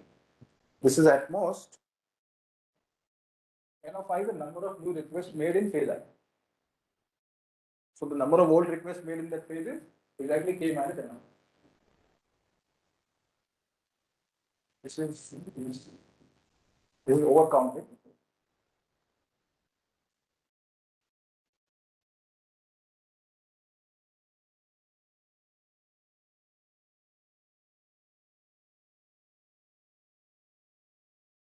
This you can see at most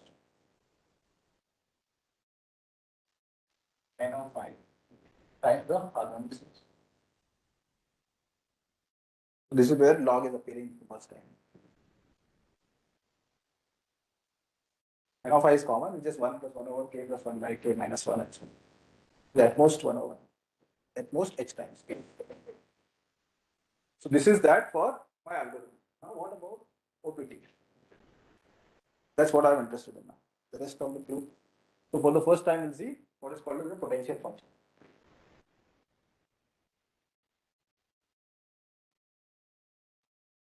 So to complete the proof, what do I need to show? That the number of faults made by OPT is at least n of I by 2.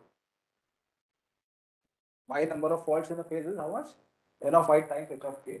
If I want to prove a competitive ratio of 2 times log K, which is this quantity, I have to show that OPT also makes at least N of I by 2. But remember, N of I is number of new requests for my algorithm. So it's a non-trivial fact. N of I need not be the new request for OPT. OPT might be doing completely different. OPT assignment to be very different. So a file which falls under the category of a new file for an algorithm need not be a new file for OPT. So it seems like it's mean number of faults, right? This is the expected number. Expectation. It's a random item. Is this point clear? But at the first time initially when we start, Yeah, that's the first time is the same, but thereafter it could be completely different. why are we needing that first? No, first phase is fine. Phase starts with the first fault. First point. So first fault is common for algorithm as well as OPT. But thereafter, no fault could be common. And no file be commonly a new file for both the algorithm as well as the OPT. What is the definition of new file? File which is not in my cache.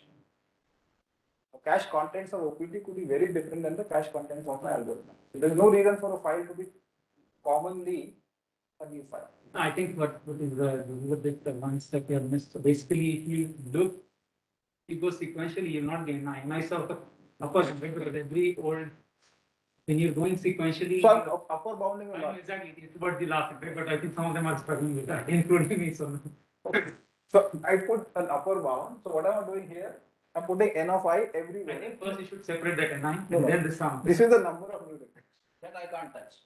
Then this each of these terms are coming from there, where I'm also saying that these n of I come before any of the new requests.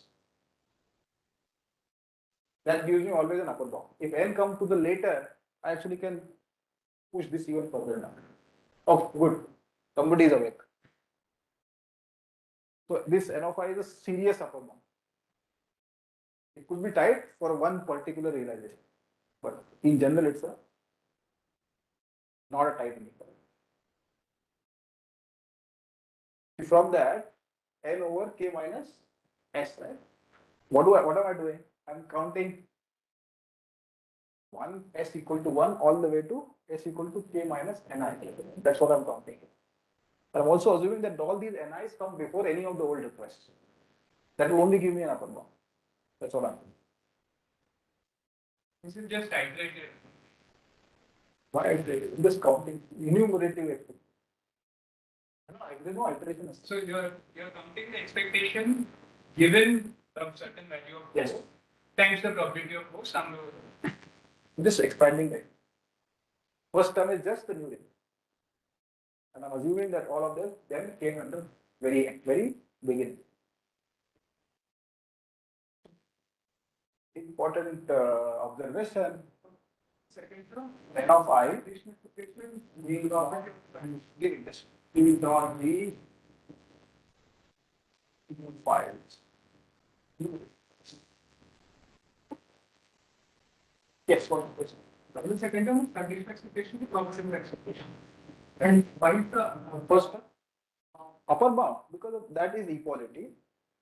And I'm putting the upper bound to let all these n of I come before all the old requests. They could come in a very permuted order. In this case, I will only have less number of faults. All maximum number of faults will happen if all these n come before any of the old requests.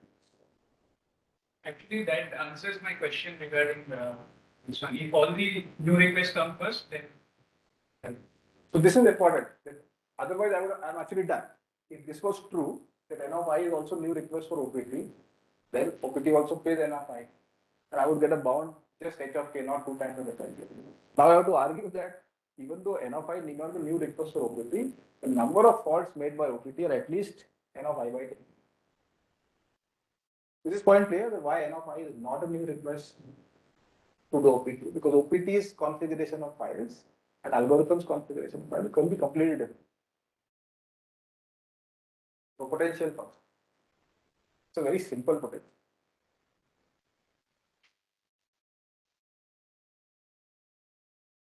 For phase I, define V of I as the potential, the number of files that Just to be clear, the space means nothing for the OPT, right? which one? The space means. Phase is well defined. I can still count. No, The but- phase is nothing but times. The phase is means something, it's like for renewal for. Agreed. But those time, There's some time, but it means nothing for OPT. There's correct. some time. Yeah, there is no reset, nothing is happening for the OPT. I don't know what is. But it's still a valid partition. There's no overlap between different things because they're distinct times. Number of files that are present in OPT's cache that are absent in markings cache. At the start of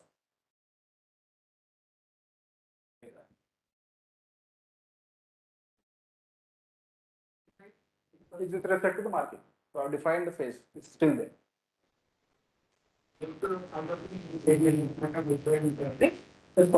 I'm not saying that I didn't actually counting the number of files that are distinct in OPT's cache and algorithm's cache. If it is zero, it could be zero, it could be all the way to K.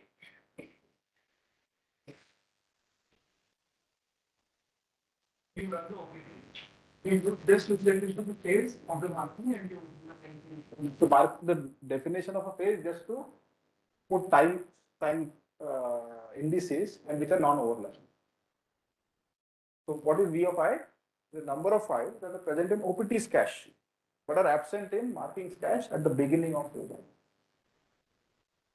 Now can somebody tell me what is the relationship between VI and NI? Or the number of calls OPT makes in terms of VI and NI?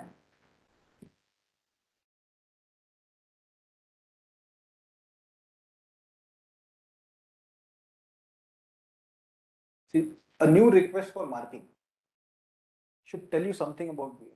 What does it mean? A request is new for marking? That it is absent at the beginning of phase I for marking. So what should it tell you in terms of OPT via V of I?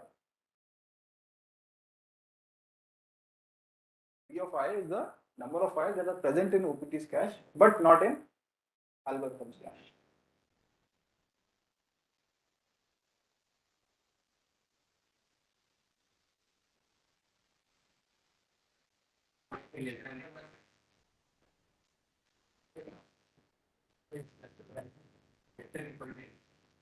No, so that if suppose I claim that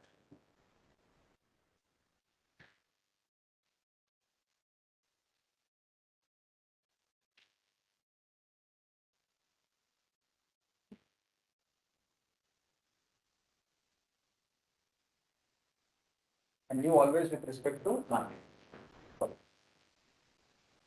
are also not present in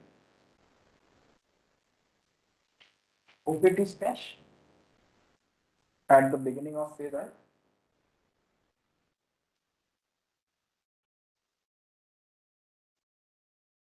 Just by definition. N of I is the number of new requests for my algorithm in a phase I. VI is the difference, essentially set difference and cardinality of that with respect to OPT and my algorithm. So at least these many files are also missing from OPT's cache, which are requested in that phase. So the number of faults made by OPT is at least this much. V of I is better than M5. I will not talking. This negative instance is better. You will not worry. This is true. So number of faults made by OPT in phase I is at least this much. Everybody is convinced? Okay. What is the definition of N of I? N of I is the number of new requests made in phase I for marking. That is, all these files are not present in the cache of marking when the phase I began. Now VI is a set difference between algorithm and the OPT and the size of that. So definitely, these many files are also not part of OPT's cache, which are also requested. So the number of faults made by OPT in phase I is at least this. This could be useless, as you said. What is this project M or what? M is for marking. The new request is with respect to M. That's why I want to ensure that people understand. A new request is only with respect to marking. So N of I are new with respect to marking, but N of I minus V of I are definitely new with respect to OPT also. That's all we want to say. So the number of faults made by OPT in phase I is greater than. What more can we say? This on its own is useless.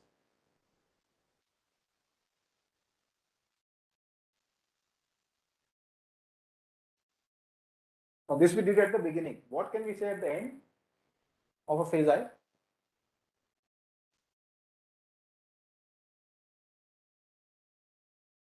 So what are the cache contents at the end? So whenever a phase ends, what are the cache contents of marking? Think about it. When a phase ends, what are the cache contents of marking algorithm? It is not all the requests which came. All the k distinct requests access to that particular. So if you look at Vi plus 1, what does it mean? The difference between and OPT. And all the contents of marking are all the k distinct files which are accessed during that phase. So how much means number of faults OPT is making in that phase?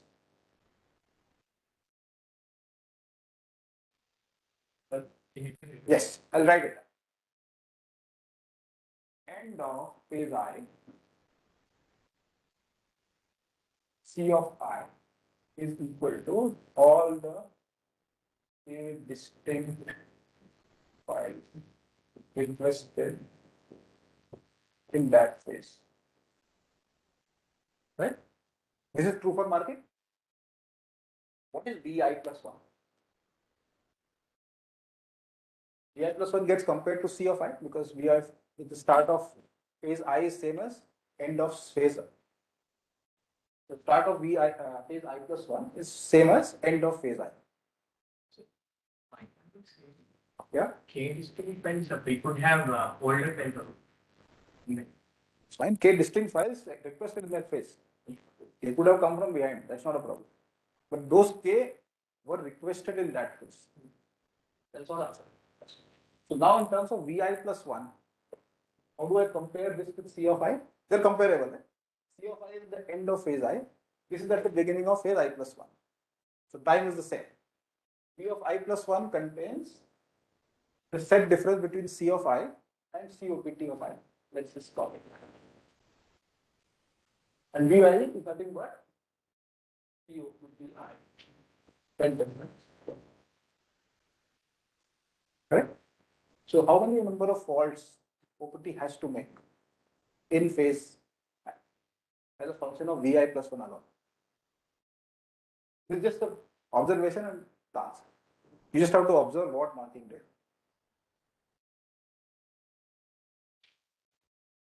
See, this is non-zero. What does it mean? That OPT is containing some files which are not requested in this phase. So what does that mean? K distinct files are requested. You don't contain those. So somewhere you ejected some of those files. And every time you eject it, you have to count a fault. And Vi plus 1 is exactly that number. K distinct files are requested in a phase. And I contain all of them here. That's okay. Vi plus 1 being non-zero, what does it mean? That this set does not contain all the files which are requested in that particular phase. So definitely OPT must have made that many faults in that phase because it's not containing all the K requested files. You okay with this? If not, ask me the question. What's not? I cannot say it in any different words. Is this fact okay? So let's say my configuration is F1, F2 with C of I and COPT of I does not contain F1. Let's call it Fk plus star. F2. What can you say about the number of faults committed by OPT in that phase? At least one. V of I plus 1 exactly is that number. If I keep increasing those files which are not present here, because these are exactly those files which were requested in that phase by definition of marking algorithm. At the end of a phase, marking algorithm keeps those K distinct files. So if the OPT doesn't have any of those, it must have done something in that phase to eject and do whatever. The number of faults committed. Yeah, so this is equation number 1. We're going to get another equation here.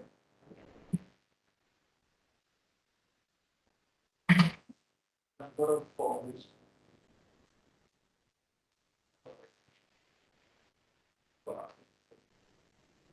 phase I. At least it should be like this.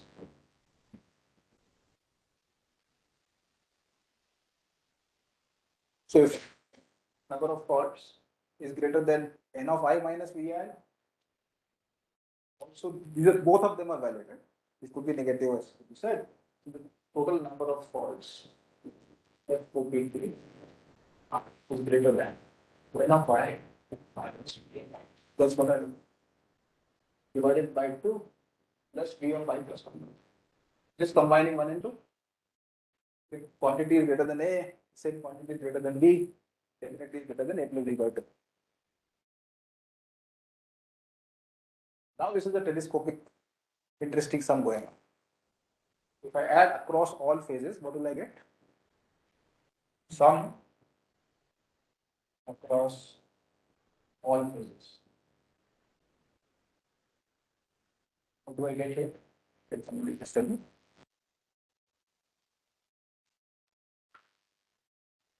Okay. That's what I want.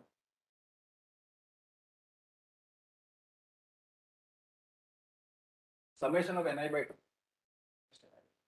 When summing over all phases, you just sum this, lots of terms will get cancelled. 2 terms will remain. V1 and the last one. And what are those? Both terms are positive. By definition. It is a set difference cardinality. So you can quickly say this is greater than n of I. I equal to,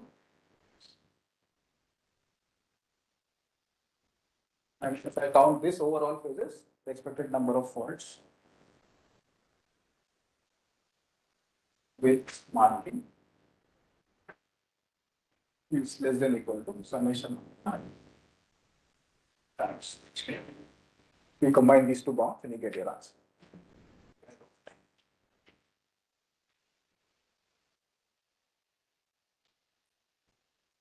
Any particular thing not clear? What we did, we created this abstract object.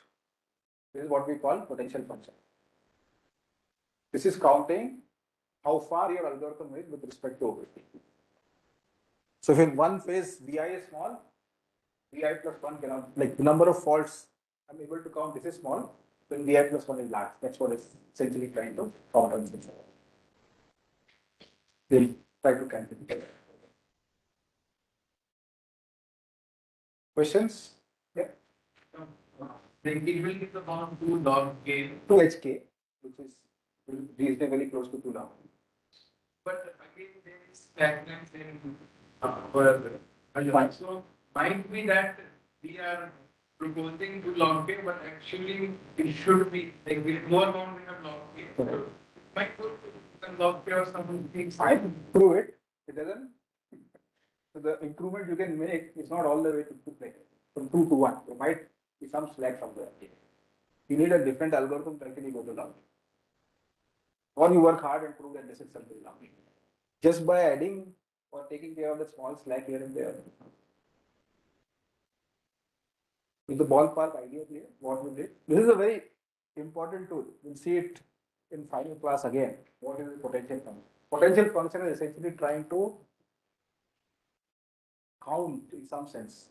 If an algorithm is deviating from OPT, how much difference happens over a period of time? You should think of in each step. What is the delta? Delta Vi. Let's define it to be Vi minus Vi minus.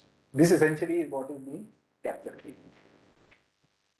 So this quantity, the drift, is called, this is called the drift. That your algorithm, if it's farther away from OPT, in the next step, is it trying to go closer to the OPT or even further from the OPT? So in a roundabout way, we are controlling this quantity. And when we sum this delta Vi out, only the first and the last terms are in. That is what we really get. So what you really do is cost in phase I plus delta Vi. You try to show it 2 times, let's say, cost of something like this is what is going on. So for phase I, once you add the drift of the potential function, you try to show This is not some C times the cost of the OPT for that particular phase. This is summed over I is the total cost. Summed over I is the total cost of the OPT. And this quantity in between only adds up to two terms, V1 and the V last. So the drift is what you're actually letting you compute. So in particular, this is what we have shown. For C, that's what we have essentially shown. You can think of it in many different ways. That in phase I, I'm paying certain cost, plus the drift in my potential function is less than or equal to some constant times the cost of OPT in the same phase. If I can show that, I can just sum across I and get what I want. So this is the ballpark, what we always want to show with the potential function. How to define this potential function, that's very difficult. For each problem, you'll come up with a different potential function which works. But that's the drift condition you want. And for this has to hold for each I. It cannot hold for some i's and some i's. From 1 and 2, the next step, is there like some tension or No instance. This is summation ni times h square. That is summation ni by 2. Why instance? oh, sorry, not that. So they are saying number of faults made by OPT. Yes. This quantity. No instance here. You just To the individual. yeah. So if something is greater than a, something is greater than b, it's definitely greater than a plus b by 2. That's all we are using.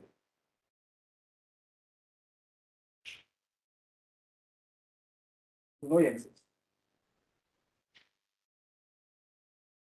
All right.